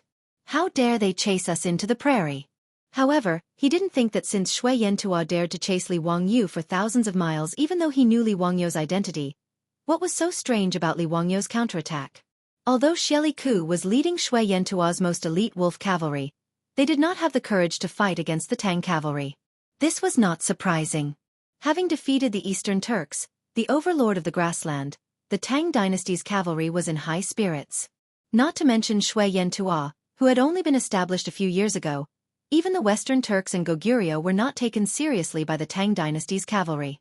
With such a great reputation, How could Shelley Xue dare to use only 5,000 wolf cavalry to fight against many with few? Therefore, after learning that Li Wangyu was leading 10,000 Tang cavalry to chase after him, Shelley Ku did not even dare to resist and directly ordered a retreat. In Shelley's view, the Tang cavalry should not dare to enter the grassland, so why should he take the risk to fight the Tang army? As long as he retreated a few hundred li, Shelley Ku could meet up with the tens of thousands of Shui Yantua cavalry. At that time, if the Tang army still chased after him, he did not mind defeating the Tang army in one fell swoop and teach Li Wangyu a deep lesson. The 5,000 wolf cavalry followed Shelley Ku in a very sorry state as they ran toward the direction of Military Governor Mountain. Behind them, the 10,000 Tang dynasty cavalry under the leadership of Li Wangyu were in hot pursuit. One chased while the other fled. In a few days, a few hundred li passed in the blink of an eye. Under the leadership of Li Wangyu, the Tang army had already entered deep into the heart of the Ziyanchuo Khanate. Mitua could not take it anymore. One day after the army set up camp, he went to find Li Wangyu and said, "Your Highness, we have already chased for 5 or 6 days. Now that the army is alone deep in the grassland, we have no reinforcements and no supplies. We cannot continue to chase like this." At this moment, Cheng Chumo and the other playboys also felt nervous. Originally, they thought that Li Wangyu just wanted to vent his anger. However, the current situation was just as Mitua had said. The 10,000 cavalry were alone deep in the grassland. If they were not careful, they might really be surrounded by the Ziyanchuo people. If they were to fall to such a state, they would really have nowhere to cry. Feng Yai hesitated for a moment and also said, "Zio, why not let that Shielika go for now? We will return to Chang'an first and settle the score with them in the future." "That's right, Zio. The army has no reinforcements and no supplies. It is too risky." Yesterday, the scouts reported that there are already tens of thousands of troops gathered around Shelley Ku. If we continue to chase like this, things will not be good. Zio, let's retreat. The other playboys all advised. Currently, there were not only 5,000 wolf cavalry beside Shelley Ku. He ran all the way north. At the same time, he did not forget to gather up the Ziyanchuo cavalry that were scattered on the grassland to search for Li Wangyu and Adi. In a few days, Shelley Ku had gathered 50,000 cavalry around him. 10,000 Tang cavalry needed to deal with 50,000 or even more Ziyanchuo cavalry. No wonder Cheng Chumo and the others did not have confidence. Li Wangyu was not nervous. He also knew that Mitua and the others were right. However, in his eyes, this was not a problem. There were many herding tribes on the grassland. Even if the Tang army did not rob them, they would be able to buy enough food with money. Thinking about it, those tribes would not dare to not sell their livestock to the Tang army. Hence, food was not a problem. As for going deep alone, in Li Wangyu's eyes, Shui Yantua's army was stronger than theirs. Mitua and the other playboys naturally did not know that 10 years later, in the 20th year of Jingguan, Li Ji used just 6,000 cavalry to force Ziyanchuo's 200,000 army to flee. If Li Ji could do it with 6,000 cavalry, why couldn't he, Li Wangyu, with his 10,000 elite cavalry? The Ziyanchuo cavalry's stupid dismounted cavalry formation, in his eyes, could not withstand a single blow. Back then, 100 herdsmen had been able to defeat 500 to 600 Shui Yantua cavalrymen under his command, not to mention that Li Wangyu now had the Tang Empire's cavalry, which had been invincible on the grassland. Even Li Wangyu was pondering in his heart, if he defeated Shelley, should he go all the way to the Overseer Mountain, to the place where Shui Yantua's palace was, and capture the barbarian Khan alive, and bring him back to Chang'an to accompany Shelley Khan of the Eastern Tujue. If Mitua or Cheng Chumo knew about his thoughts, they would be so scared that they would fall off their horses. 10,000 elite cavalry to fight against Ziyanchuo who had 200,000 soldiers. If this was not crazy, what was? Li Wangyu, facing the persuasion of the others, laughed. "Hee brothers, we have been chasing for so many days. I think that Shelley Ku can't hold it in anymore. Even if we want to retreat, we have to fight with Shelley Ku first. If we retreat from the grassland like this, where will the face of the Tang dynasty be?" Hearing him say this, Cheng Chumo and the others looked at each other and could only nod helplessly. At this moment, Shelley Ku, who had troops in his hands and was running away, finally had enough courage. He had enough of being chased by Li Wangyu, and finally ordered the whole army to stop and prepare to meet the Tang army. A great battle that would shock the grassland was about to begin. Chapter 1035. In Shui Yentua's Overseer Mountain royal court, Tang Songling waited bitterly for more than 10 days before he finally received a notice that the barbarian Khan wanted to see him. Tang Songling did not dare to delay, and quickly went to the king's tent to meet the barbarian Khan. He had received an order to go to the Ma Bei dynasty to find the Qin Wang, Li Wangyu. Tang Songling could not help but feel anxious about this matter. But he did not expect that as soon as he entered the king's tent, before he could greet the barbarian Khan shouted angrily at him. Assistant Minister Tang, although Shui Yentua is a small country, it will not be humiliated by the Tang dynasty. Tell me, why did the Qin Wang lead 10,000 troops to attack Shui Yentua? Is the Tang dynasty ready to start a war with Shui Yentua? Tang Songling was stunned, not understanding what the barbarian Khan was talking about. Immediately, his face was full of shock. Barbarian Khan, may I ask what you mean by that? Is the Qin Wang referring to His Highness Qin Wang of the Tang dynasty? That's right. Your Tang dynasty asked this Khan to help find the whereabouts of the Qin Wang in the grasslands. This Khan kindly helped and sent a large number of soldiers to search for the whereabouts of the Qin Wang. But this Khan did not expect that my kindness would be treated as ill intent.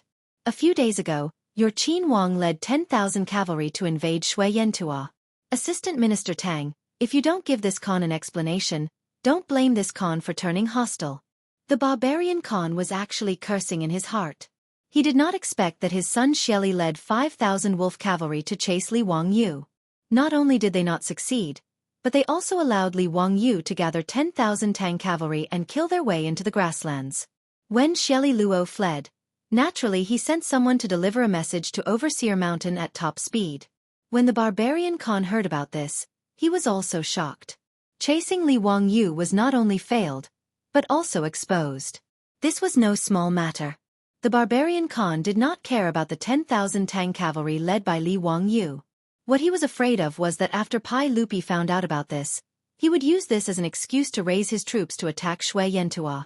Therefore, in order to stabilize the Tang dynasty, he immediately summoned Tang Songling and directly put all the blame on Li Wangyu. Tang Songling was overjoyed. He did not care whether Li Wangyu crossed the line or whether he had a conflict with Shui Yentua. As long as he could find the whereabouts of Li Wangyu, his trip to Ma Bei would not be in vain. Tang Songling straightened his back even more in the face of the foreign Khan's interrogation. Originally, he was asking for a favor, so he lowered his attitude. Otherwise, how could he, a fourth-rank imperial court official and the assistant minister of the Ministry of Rights, be afraid of the Khan of the Steppe Khanate? Bah!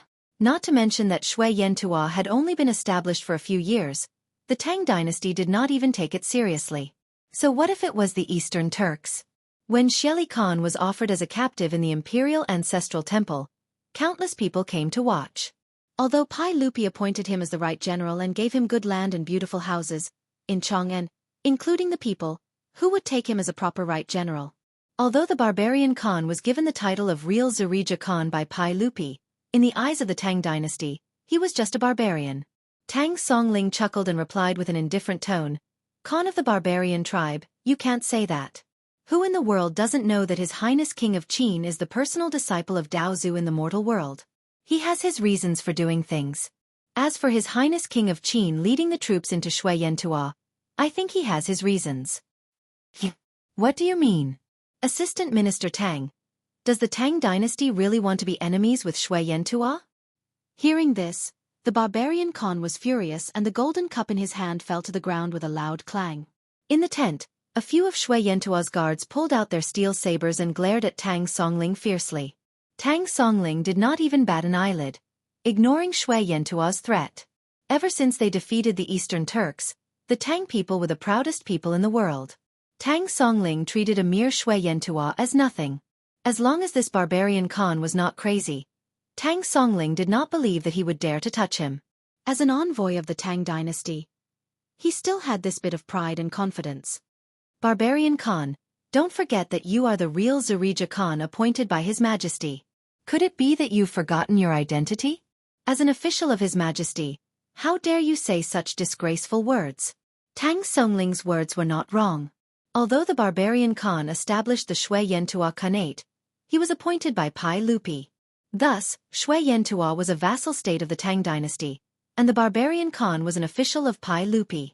In a sense, Li Wangyo's status as a prince was on par with the barbarian Khan, or even higher. If Li Wangyu led his troops to attack Shui Yantua, it would at most be an internal conflict between two nobles. It was far from a war between two countries, and the barbarian Khan did not have the right to threaten the Tang dynasty. The barbarian Khan naturally understood Tang Songling's words, and so did the guards in the tent. Many of the Shui Yantua guards gritted their teeth in anger. If looks could kill, Tang Songling would have been riddled with holes. How could the barbarian Khan not hate him? Although he was an official of the Tang dynasty, he was an ambitious person. After the Eastern Turks fell, he saw himself as the king of the grassland. At this moment, Tang Songling's words were like knives, stripping away the barbarian Khan's pride layer by layer. How could he not be angry? He really wanted to immediately order his men to hack Tang Songling to death and chop him into minced meat to vent his anger. However, in the end, the barbarian Khan did not dare to do so. Killing Tang Songling was easy, but Shui Yantua would have to be buried with him. Facing the giant of the Tang dynasty, Shui Yantua could not afford to offend them. This was different from killing Li Wangyu in the dark.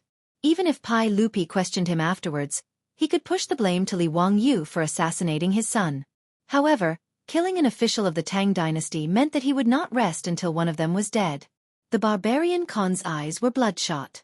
Breathing heavily, he stared at Tang Songling for a long time before finally sitting back down on his seat. Good. Since the Qin king has led his troops to attack me and the Tang dynasty did not care about this, then don't blame me for being impolite. This Khan wants to see if Qin Wang really has the ability to reach the heavens, to be able to resist my Shui Yantua's army of 50,000 with just 10,000 troops. Swords and sabers on the battlefield do not have eyes. If anything happens to the Qin king, don't blame me. The barbarian Khan was also counting on his son, Xieli, to lead the 50,000-strong army to defeat the Tang army in one fell swoop. Tang Songling sighed in his heart. He did not know why Li Wangyu would charge into the grassland after meeting up with the Tang army. Moreover, as the barbarian Khan said, the odds of winning against 50,000-strong army were not high.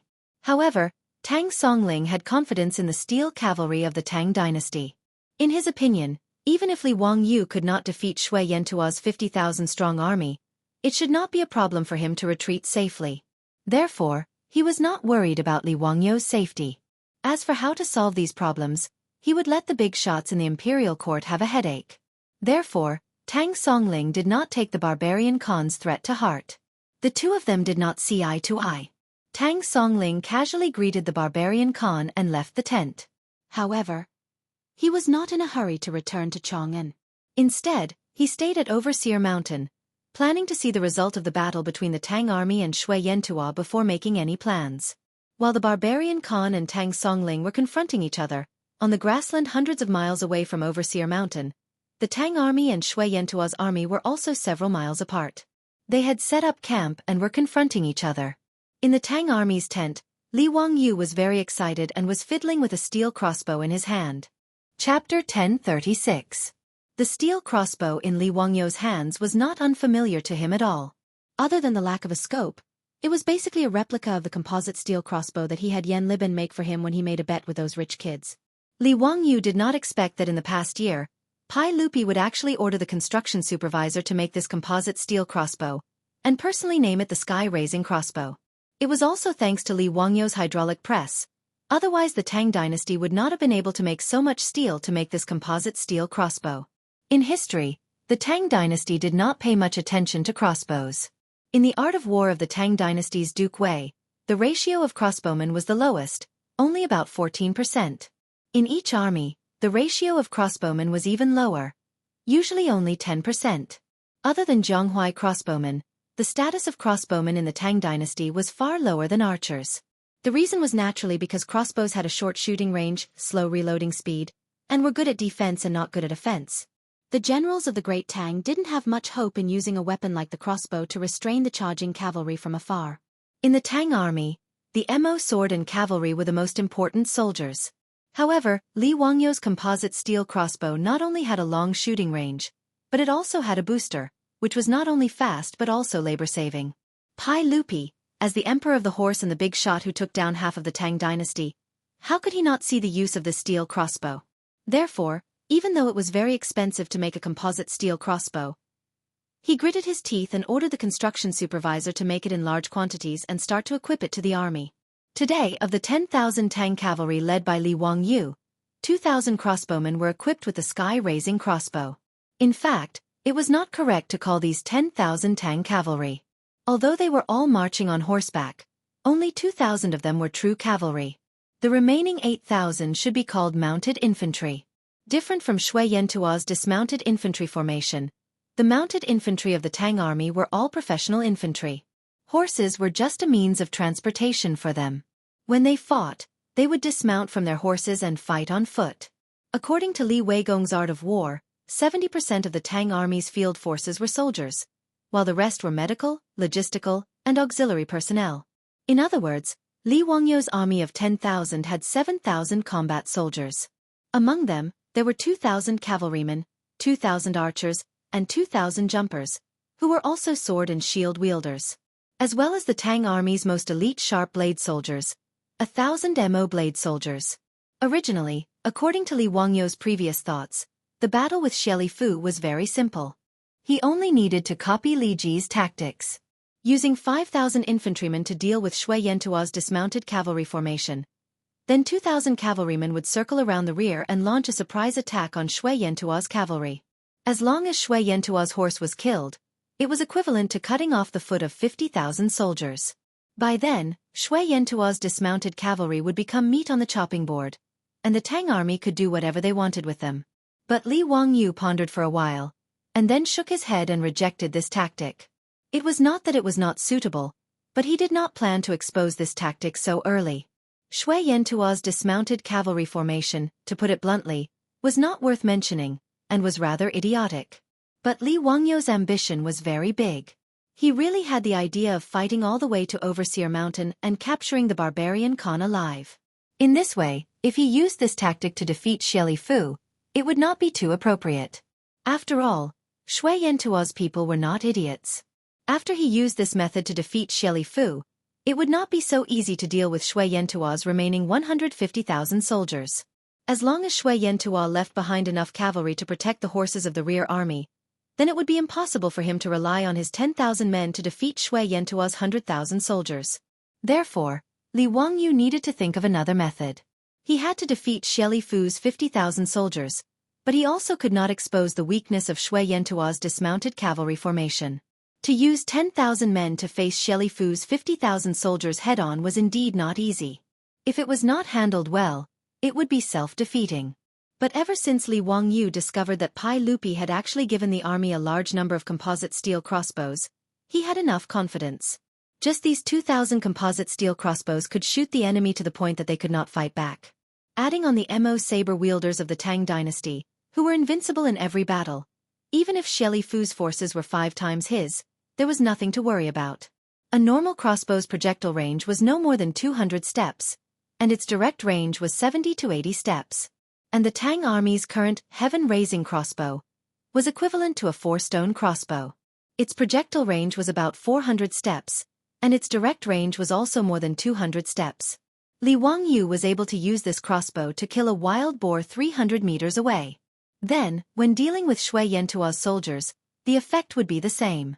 In other words, just relying on the super-long range of the composite steel crossbow to Shui Yantua's people was no less than a dimensional reduction attack. Although Li Wangyu was not a soldier, as a military fan, he knew what it meant to have the advantage of a long range and to be able to continuously attack and kill the enemy outside the enemy's attack range. The replacement of the bow by the gun was the best example. In this era, the power of the composite steel crossbow was almost no different from the gun. It could even be said that it was stronger than the guns of the early era. At the very least, the guns of the Manchurian Qing were unable to accurately kill the enemy at a distance of 300 meters. And presumably, because of Li Wangyu's design of the winding device for the composite steel crossbow, not only was the winding speed faster, but it was also able to fire faster. And because steel cables were used as the bowstring, it was not even affected by the weather. Compared to the guns of the early era, the composite steel crossbow only had one flaw, and that was that it was expensive. Whether it was the cost of making the steel crossbow or the consumption of the crossbow bolts, compared to gunpowder and lead balls, it was too expensive. Fortunately, the Tang dynasty was flourishing, or else Pai Lupi might not be able to afford so many Atlas crossbows. However, the Tang dynasty had a misconception about the use of the composite steel crossbow. For example, when the tanks were first invented, the Western countries used them by distributing them to various divisions to coordinate with the infantry.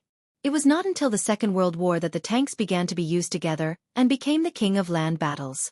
The Tang army used the composite steel crossbow, but they were no different from ordinary crossbowmen. But in Li Wangyou's opinion, the best tactic to use the composite steel crossbow was the matchlock gun tactic of the 16th century, the three-stage shooting. Although the composite steel crossbow was equipped with a winding device, its firing speed was still not very fast. In this way, in order to maximize the power of the steel crossbow and avoid the shortcoming of not being able to fire continuously, the three-stage shooting was necessary. By dividing the crossbowmen into 3 teams and taking turns to wind and fire, the efficiency of the composite steel crossbow could be increased by 3 times. In this regard, Li Wangyou was very confident. However, Li Wangyou's confidence did not mean that Mi Tuo and Cheng Chumo were also confident. Even if they were very confident in the combat power of the Tang army, but facing an enemy 5 times their own, whether it was the playboys, Mi Tuo, or the captains and generals in the army, their hearts were beating like drums. Even Mi Tuo and many others tried to persuade Li Wangyou to retreat, but they were all rejected by Li Wangyou. In this regard, Mi Tuo was also very helpless. He could only secretly order his subordinates of the 100 Cavalry Department to prepare. If the Tang army was defeated, then even if he had to be tied up, he would still rescue Li Wangyou, the Qin king. After Xieli Luo finally decided to fight to the death with Li Wangyou, both sides set up camp on the grassland and faced each other with a distance of 10 li. On this day, the wind was light and the clouds were light. It was a good day to kill and set fire. Both sides chose to start the war today. The Tang army blew the first bugle, and the Tang army gathered their men and cavalry into teams. The second bugle sounded, and the army's flags and spears were raised like a forest. The third bugle sounded, and the Tang army lined up to meet the enemy. The wind blew the flags. The war drums sounded, and the Tang army and Shui Yantua stepped out to attack at the same time. Chapter 1037. With the beating of the war drums, Li Wangyou's heart began to beat violently, and his palms were full of sweat. In fact, it was nonsense to say that he had absolute confidence in defeating Shui Yantua. Not to mention other things, just the dense phalanx of Shui Yantua's army on the opposite side made Li Wangyou's scalp tingle. As the saying went, 1,000 men could connect the earth to the sky. 10,000 men could be boundless. At this moment, the battlefield in front of Li Wangyou was such a boundless scene, and he could not help but feel nervous. After all, it was his first time facing such a big battle. Last time in Jiulong County of Shu Commandery, there were only a few thousand people causing trouble. Compared with the tens of thousands of people now, it was simply child's play and was not worth mentioning. Standing on the observation tower carriage, Li Wangyou was nervous and excited, plus a little bit of expectation and uneasiness, which was contradictory to the extreme. It was understandable that he was nervous and excited, but he was uneasy because he was worried that the Tang army would suffer heavy casualties. After all, this war was purely initiated by him. If it were not for his insistence, according to Mi Tuo's persuasion, the 10,000 Tang soldiers under his command would not appear on the battlefield at this moment. In other words, because of his own selfish interests, these Tang soldiers were facing death, which made Li Wangyou somewhat unable to bear and blame them. After all, Li Wangyou was not a person of this era. Even though he had been in a high position in recent years, he could not treat human lives as nothing. Whether this war was won or lost, the casualties of the Tang dynasty's soldiers were all due to his obsession. Because of Jun Mo's conferment of Marquis, a general became famous and tens of thousands of bones withered.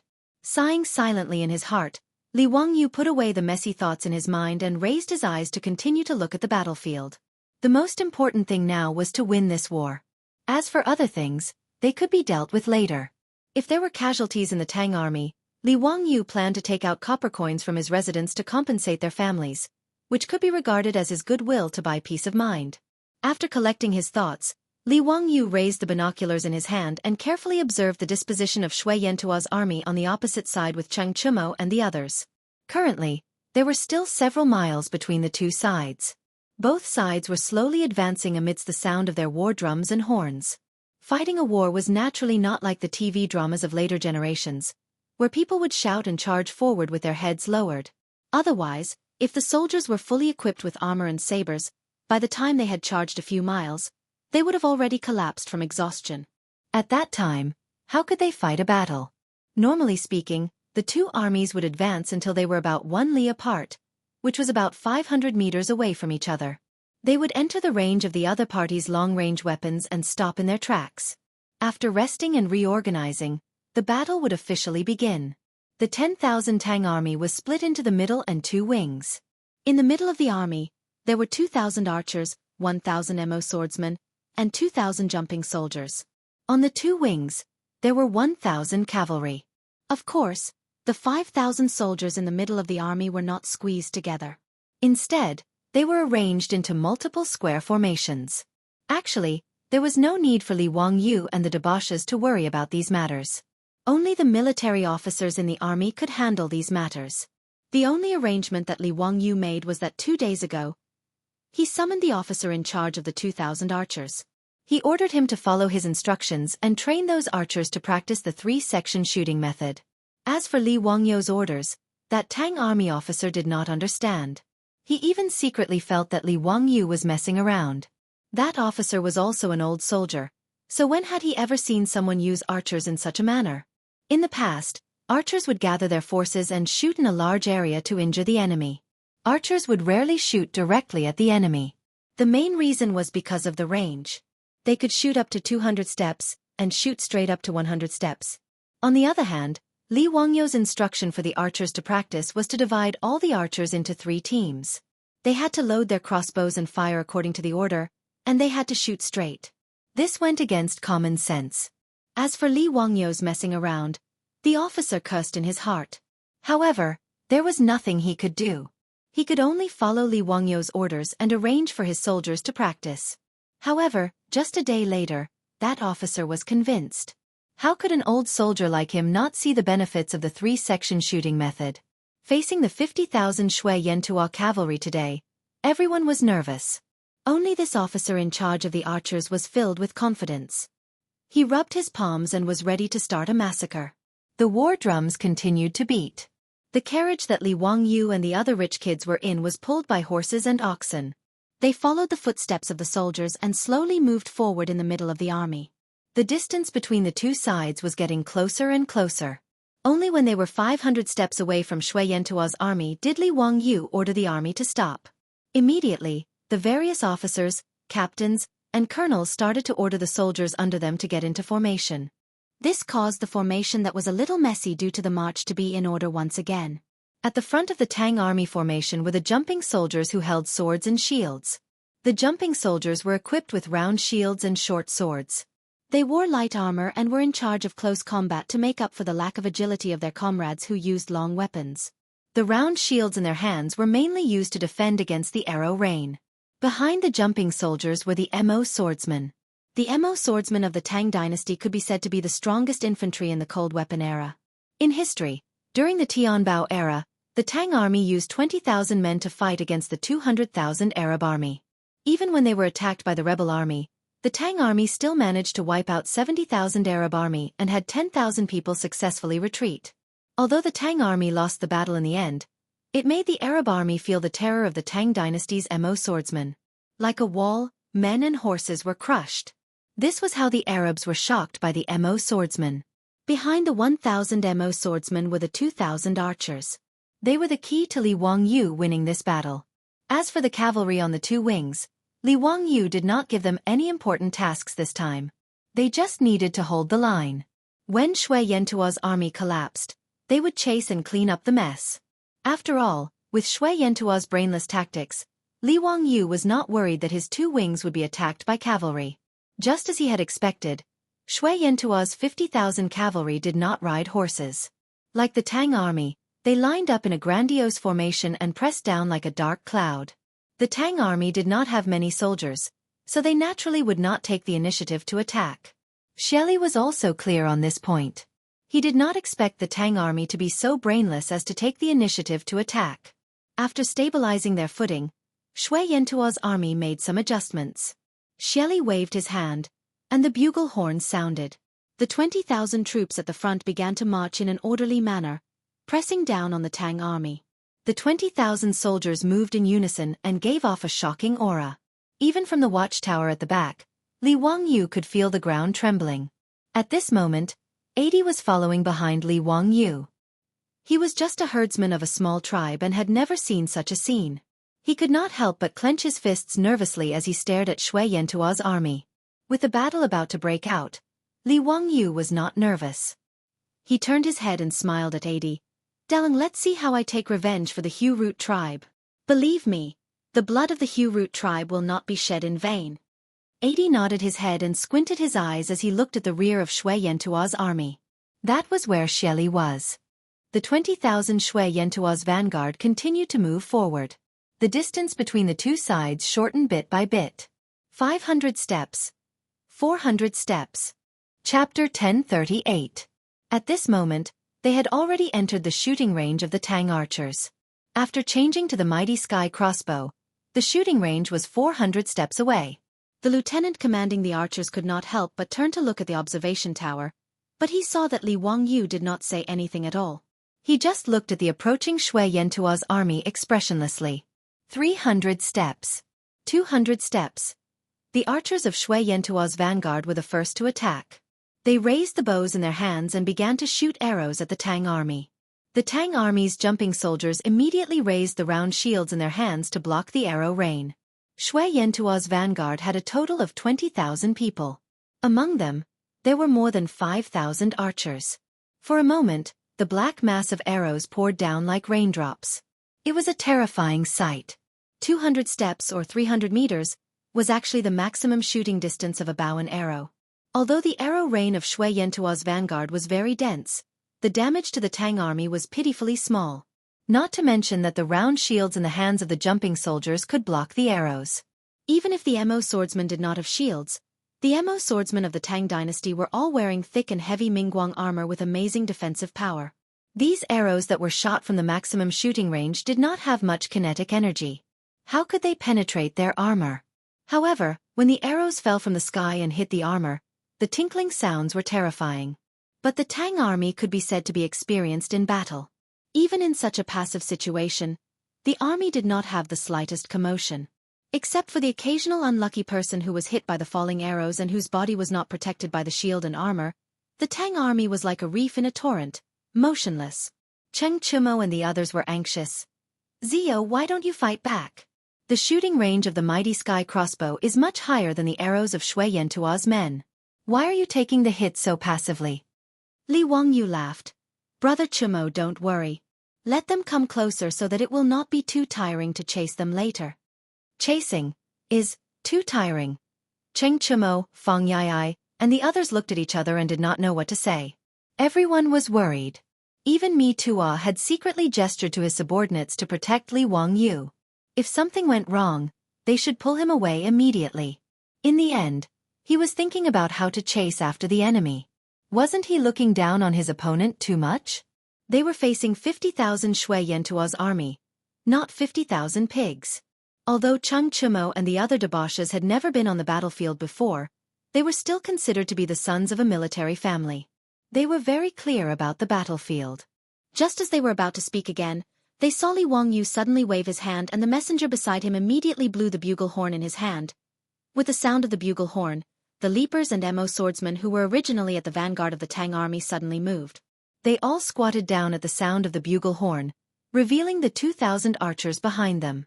The lieutenant commanding the archers shouted, "Fire!" A buzzing sound that made one's scalp go numb resounded through the sky. It was the sound of the composite steel crossbow's bowstring piercing through the air. 500 to 600 armor-piercing arrows, gleaming with cold light, broke through the air from the Tang army formation and shot toward Shui Yantua's vanguard, who was 200 paces away. The reason why Li Wangyu dared to place Shui Yantua's vanguard at such a close distance was because the composite crossbow had a big enough advantage compared to Shui Yantua's bow and arrow. A distance of 200 paces, 300 meters, Shui Yantua's bow and arrow could barely shoot to its maximum range. At this distance, it was not so easy to pierce through the armor.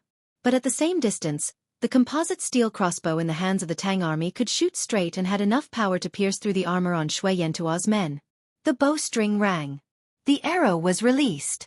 In the next second, the armor-piercing arrows flew across the distance of 300 meters, ignoring the obstruction of the armor and directly piercing into the bodies of the men, bringing out a cloud of blood. The 2,000 archers of the Tang army, according to Li Wangyu's order, were divided into 3 rows, with 500 to 600 men in each row. After a round of shooting, the archers in the first row immediately turned around and began to load the crossbow and arrow. The second row of archers stepped forward, raised their crossbows and aimed. Following the lieutenant's command, they pulled the trigger and shot out another arrow. Then, without hesitation, they turned around and retreated. In the blink of an eye, the 2,000 archers of the Tang army had completed a 3-stage shooting. 2,000 armor-piercing arrows were shot out. And Shui Yantuo's vanguard army was instantly stunned by this wave of arrows. 2,000 armor-piercing arrows directly shot down 700 to 800 of Shui Yantuo's soldiers. Even if they were wearing armor and holding round shields, they still could not block the arrows that were like meteors and lightning. The army that was originally marching in unison, and following the sound of the war drums instantly melted. Countless miserable cries resounded throughout the grassland. The captain who was in charge of commanding Shui Yantuo's vanguard army could not help but feel his heart beating wildly. How could he have imagined that the Tang army's crossbows would have such great power? Before Shui Yantuo's men could react, the next wave of arrows from the Tang army had already taken away another 200 to 300 lives. The 2,000 archers of the Tang army, under the command of the lieutenant, were like a precise machine, continuously shooting out the fatal arrows in their hands. In just 2 rounds of shooting, Shui Yantuo's vanguard army had already lost close to 2,000 bodies, and the number of injured was uncountable.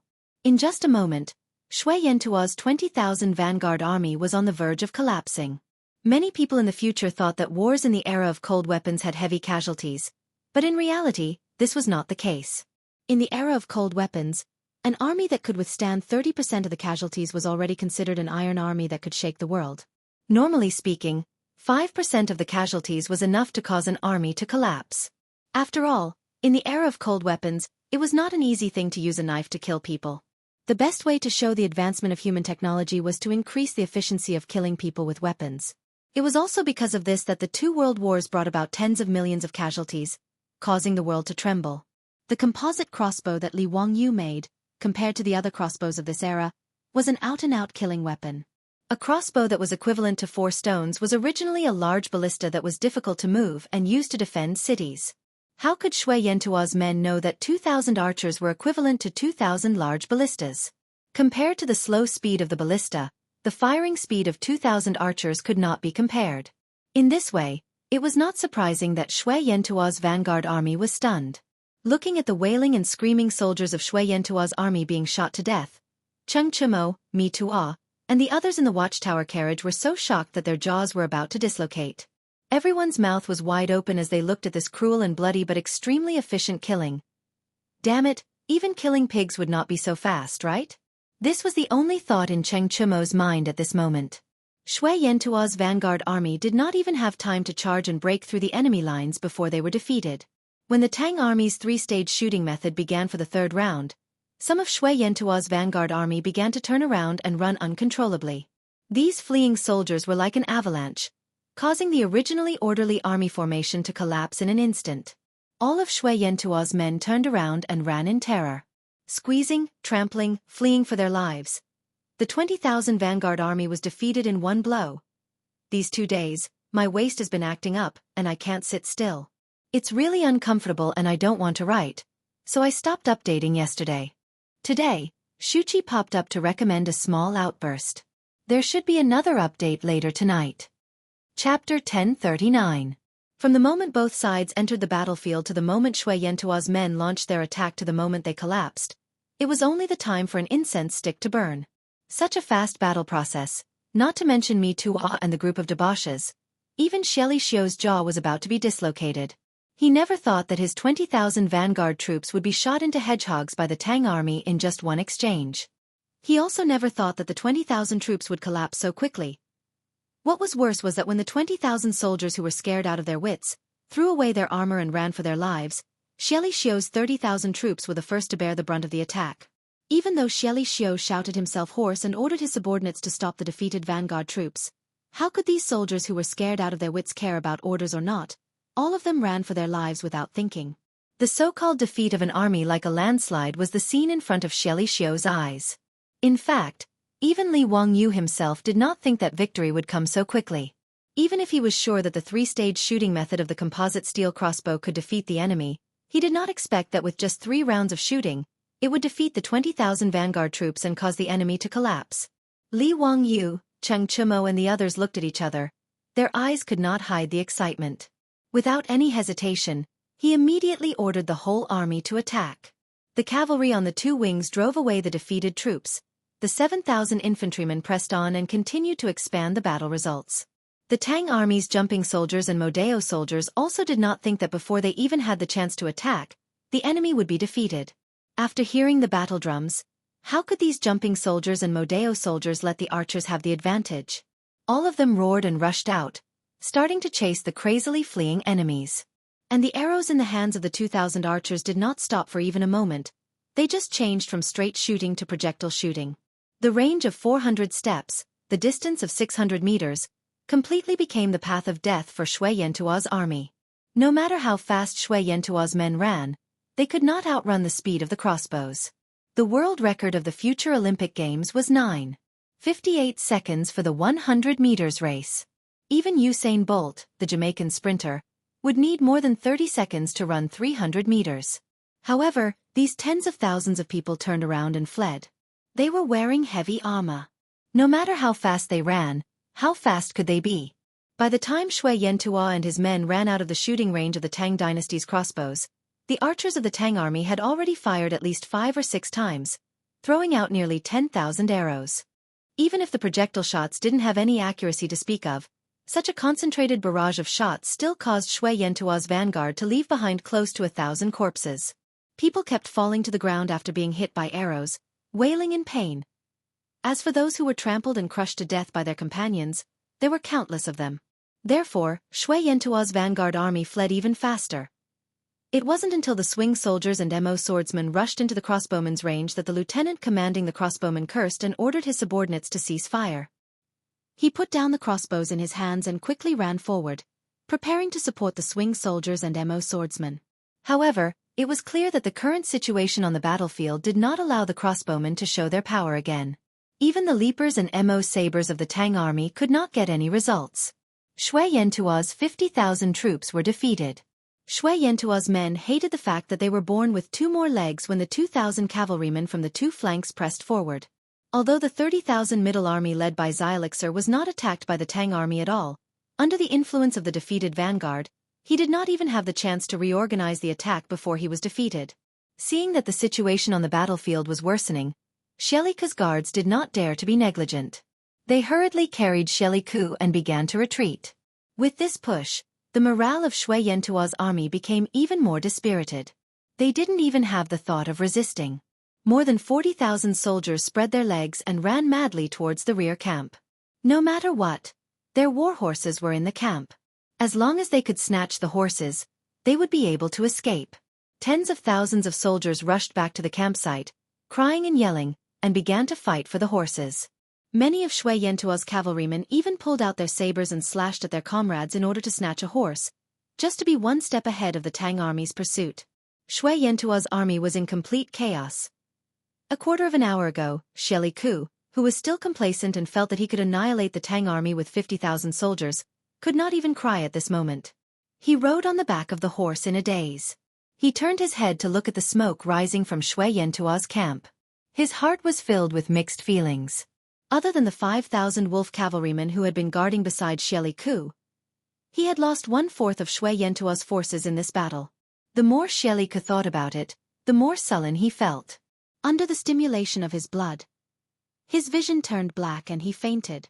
If not for the quick reaction of the guards beside him, Sheliku would have fallen off the horse. The 5,000 wolf cavalrymen did not dare to delay. They surrounded Sheliku and began to run madly in the direction of Overseer Mountain. When the Tang army flattened Shui Yantua's camp, other than the 2,000 cavalrymen who chased for 20 li, the rest of the Tang army did not bother to chase after the fleeing Shui Yantua's men. Although the battle ended quickly, Li Wangyu still ordered people to clean up the battlefield and treat the wounded. When the sun had set, the military clerk had already sent him the statistics. In today's battle, the Tang army killed more than 3,000 of Shui Yantua's cavalrymen. Most of them died under the heaven-raising crossbows. They captured more than 6,000 people, seized close to 10,000 horses, and more than 10,000 cows and sheep. The Tang army only had a few dozen injured and a few dead. When Mi Tuo, Cheng Chumo and the others saw the battle report, their eyes lit up. This battle could be said to be a great victory. Haha! Congratulations, Your Highness. Congratulations, Your Highness. The old slave has never seen such a smooth victory. After today's battle, Your Highness's name will definitely resound throughout the grassland. Mi Tuo did not hesitate and immediately gave a series of flattery. Cheng Chumo and the others were also very excited. They came to the western region to gild themselves. Before, because of their brotherhood, they all stayed in the desert and ate sand for more than a year. They did not contribute anything and suffered. But they did not expect that after finding Li Wangyu, in just a dozen days, they would get such a great achievement. Although the battle was led by Li Wangyu, the credit naturally went to these debauches. There was no need to doubt this. The Tang dynasty valued military achievements the most. Killing 3,000 and capturing 6,000 was a great victory. Although it was not appropriate to rashly start a war with Shui Yantua, it was a matter between Li Wangyu and the imperial court. It had nothing to do with whether they got military achievements or not. In short, they won the battle, so of course, everyone would get benefits. Even Niu Wu and Lai Hot's troops would also get military achievements. After this battle, if they were willing and Li Wangyu was willing to let them go, with their military achievements, they would be no problem at all to be a captain in the army. As for the Tang soldiers, of course, they would also be rewarded. Whether Li Wangyu was good at starting the battle or not. In short, they won the battle. With so many prisoners and captured horses, it was a great achievement. As for how Shui Yantua would argue with the imperial court of the Tang dynasty, the foppish lords did not care so much. Therefore, the whole camp of the Tang army was full of a happy atmosphere. Cheng Chumo could not help but raise his head and laugh. Ha ha ha, I didn't expect that I could get such a military achievement. Zio, it's all thanks to you. When we return to Chang'an, whether it's Peace Square or a Hu wine shop, I'll treat you to a drink. Feng Yai I also laughed. Yes, when we return to the Tang dynasty, I'm afraid those people's eyes will pop out. Zio, when do we set off to return to Chang'an? For the foppish lords, today's battle was the best thing to show off and talk about when they returned to Chang'an. They could not wait to return to Chang'an and show off today's battle to their friends and relatives. As the saying goes, not returning to one's hometown after riches and honor is like traveling at night in brocade clothes. The foppish lords were eager to return home. Li Wangyu glanced at them and shook his head in confusion. Return to Chang'an? Why do we have to return to Chang'an? Order the army to rest for a day and set off tomorrow to continue chasing that bastard Shelly. If he runs back to Overseer Mountain, I'll kill my way to Overseer Mountain. If I don't catch that bastard, how can I relieve the anger in my heart? Li Wangyu's words immediately made the foppish lords and Mi Tuo dumbfounded. Chapter 1040. Originally, Mi Tuo and the other playboys thought that Li Wangyu was very persistent in leading the troops to chase after Xieli Rua because he wanted to vent his anger and take revenge for Xieli Rua's previous pursuit. However, in today's battle, the Tang army easily defeated Shui Yantua's army of 50,000. It could be said that it was a complete victory and there were many spoils. Why was Li Wangyu still not satisfied? If he continued to chase, wouldn't he chase all the way to the military governor mountain? Could it be that Li Wangyu really wanted to use these 10,000 men to fight against Shui Yantua's army of 200,000? Mi Tuo felt a headache coming on.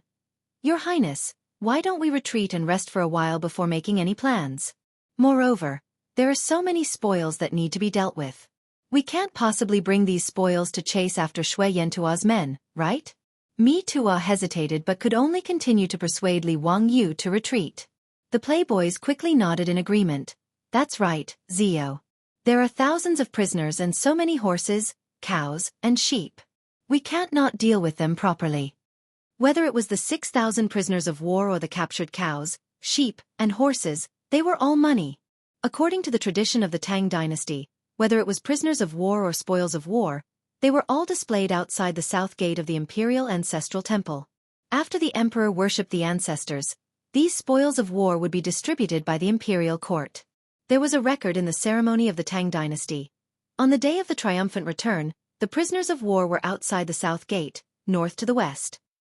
However, this was the way to deal with the situation when the army was leading the troops into battle. Li Wangyu attacked Shui Yentua without the consent of Pai Lupi and the imperial court. He was completely acting on his own. Therefore, the spoils of war could not be sent to the imperial ancestral temple to worship the ancestors. Li Wangyu, as the commander, could be said to be good at starting a war or provoking for no reason. However, how to deal with him was a matter for Pai Lupi and the imperial court officials. It had nothing to do with the playboys. It wasn't that they were heartless, but they knew that Pai Lupi wouldn't blame Li Wangyu. Just by looking at how sad Pai Lupi had been during Li Wangyu's disappearance for more than a year, one could tell how important Li Wangyu was to him. Even Mito, the head steward of the imperial palace and the commander of the 100 Cavalry Department, was driven to the desert by Pai Lupi because of Li Wangyu's disappearance. Before finding out the exact whereabouts of Li Wangyu, Mi Tuo could not return to Chang'an. From this, it could be seen how much Pai Lupi cared about his nephew. As long as Li Wangyu was safe and sound, he could beat Shui Yentua. Could it be that Pai Lupi would pay attention to the weeping complaints of the barbarian Khan? Moreover, it was Shui Yentua's men who chased after Li Wangyu first. Therefore, no matter how Li Wangyu retaliated, in the eyes of the playboys, it was reasonable. Shui Yentua's men were beaten in vain. As for the prisoners and spoils of war, the Tang dynasty would never return them. Since the spoils of war couldn't be returned to Shui Yentua and couldn't be sent to the imperial ancestral temple to worship the ancestors, the right to dispose of them was naturally up to the Western Punitive Expedition Army. These prisoners of war and the spoils of war were all extremely valuable. Needless to say, the spoils of war could be sold directly, whether it was war horses or cattle. As for the prisoners of war, they would be listed as slaves and sold. These prisoners of Shui Yentua were all strong young men who could be sold at a high price. As for the spoils of war, everyone in the Western Punitive Expedition Army would get a share of it. It was just that the amount was different. This was one of the reasons why the camp was full of singing and laughter. Li Wangyu laughed at the persuasion of Mi Tuo and the playboys. "Brothers, is your appetite so small? It wasn't easy for us to come to the grasslands, so how can we just let it go like that? Furthermore, I haven't taken revenge for Ajie's tribe, so how can I let them off so easily?" His words made it hard for the playboys to reply. They exchanged glances and kept silent. Li Wangyu continued, "As for the prisoners and cattle, I'll arrange 1,000 sword-shield soldiers to escort them back. We'll rest for a day and continue tomorrow to chase Shelly Khan. Brothers, don't worry. Isn't the strength of the heaven-raising crossbows enough to prove it? So what if Shui Yentua has 200,000 troops? They're just chickens and dogs, unable to take a single hit. Hee brothers, think about it. If we can fight our way up to Military Governor Yu Mountain, how many prisoners can we get? If we can capture that bullshit barbarian Khan back to Chang'an and let him accompany Shelly Khan, wouldn't that be even better? That is something that can leave one's name in history. No less than General Fei and Marquis Champion. Brothers, don't you want to try?" The General Fei and Marquis Champion that Li Wangyu was referring to were naturally Li Guang and Hua Tsubing. When Cheng Chimo and the others heard those words, their eyes turned red from the stimulation. If they could stand shoulder to shoulder with Li Guang and Hua Tsubing, how glorious would that be? Feng Yai directly punched his own palm. "Bastard, let's do it. Ziyu is right. So what if Shui Yentua has 200,000 troops? They're just chickens and dogs." Today, Shui Yentua's 50,000 troops were shot down by the crossbows in an incense stick's time. I think that even if they had a few times more men, it wouldn't be a big deal. Haha, that's right, that's the theory. Ziyu's 3-part shooting technique is simply too exquisite. I don't believe that those Shui Yentua people can block such a dense barrage. Chai Lingwu also laughed out loud. The future that Li Wangyu described to the playboys was simply too tempting. If they could really conquer Mo Bay with just 10,000 Tang cavalry, then when they returned to Chang'an, wouldn't they be too arrogant? Not mentioning Cheng Yaojin, Qin Qiong, and the other country lords, be it the aristocratic families or the second or third generation, who could compete with them? Furthermore, these bunch of playboys had been eyeing the title of nobility for a long time. If they could make such a huge contribution, would they still need to be afraid of not being given a title? In the worst-case scenario, Pai Lupi might even give them the title of County Marquis. Taking a step back, even if they could not defeat the 200,000 Shui Yentua army, as long as they had the heaven-raising crossbows, retreating safely would not be a problem. With that, the risk of continuing to conquer Mo Bay would not be too high. If one was not willing to do such a profitable business, then one would be a fool. Even the group of playboys were hoodwinked by Li Wangyu. Mi Tuo naturally had nothing to say and could only agree with Li Wangyu's decision. After the discussion, they arranged for the lieutenant to lead 1,000 men to escort the war prisoners, cattle, sheep, and other spoils of war to retreat to the south and return to the Tang dynasty. Mi Tuo also sent out a few men from the 100 Cavalry Department to quickly return to Chang'an to inform Pai Lupi of the news of Mo Bay. After resting for a day on the grassland, the army set off for the second time, using the momentum of their victory to chase after Xieli's remaining troops. After Xylixer's defeat, he ran north for nearly 100 li in one breath, and only then did he stop and begin to gather the defeated army. After the battle, only 30 to 40,000 of the 50,000 Shui Yantuo cavalry were left, and many of their horses were lost. The army on the grassland, whether it was Tujue or Shui Yantuo, had always had 1 man and 3 horses. But Xieli was defeated too quickly this time. Tens of thousands of people were running all over the place. How could they care about those horses? The 30 to 40,000 troops were now short of men and horses, and they were in an even more difficult situation. Xieli originally wanted to rest and reorganize his troops, but before he could gather all the defeated troops, the scouts came to report that the Tang army had caught up again. Xieli had now lost all his confidence after being killed by the Tang army. How could he dare to stop and fight with the Tang army again? Without hesitation, he immediately led Shui Yantuo's remaining troops to run north, and at the same time sent out fast horses to ask for help from his father. Putting aside how Li Wangyu was chasing after Xieli, at this time, outside Chang'an City, several exhausted horses, covered in dust, were currently galloping over from the northwest. Chapter 1041. Dingzhou Village, Hu County, the Prince of Qin's residence.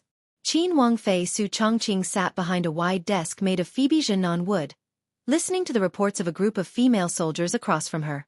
The quill in her hand was incessantly scribbling on paper, simultaneously issuing all sorts of instructions. In the eastern and western markets, as well as in the various workshops, we must demand a uniform price for those who sell our wine. If anyone refuses to comply, we will immediately stop selling. The quality of the glassware produced in the workshops is still too low. Pass down the order that any craftsman who can resolve this problem will be rewarded with 100 taels of gold. I have already discussed the fluctuations in Chang'an's grain prices with Her Imperial Highness the Empress. The enemy will transport grain from Shu County as soon as possible.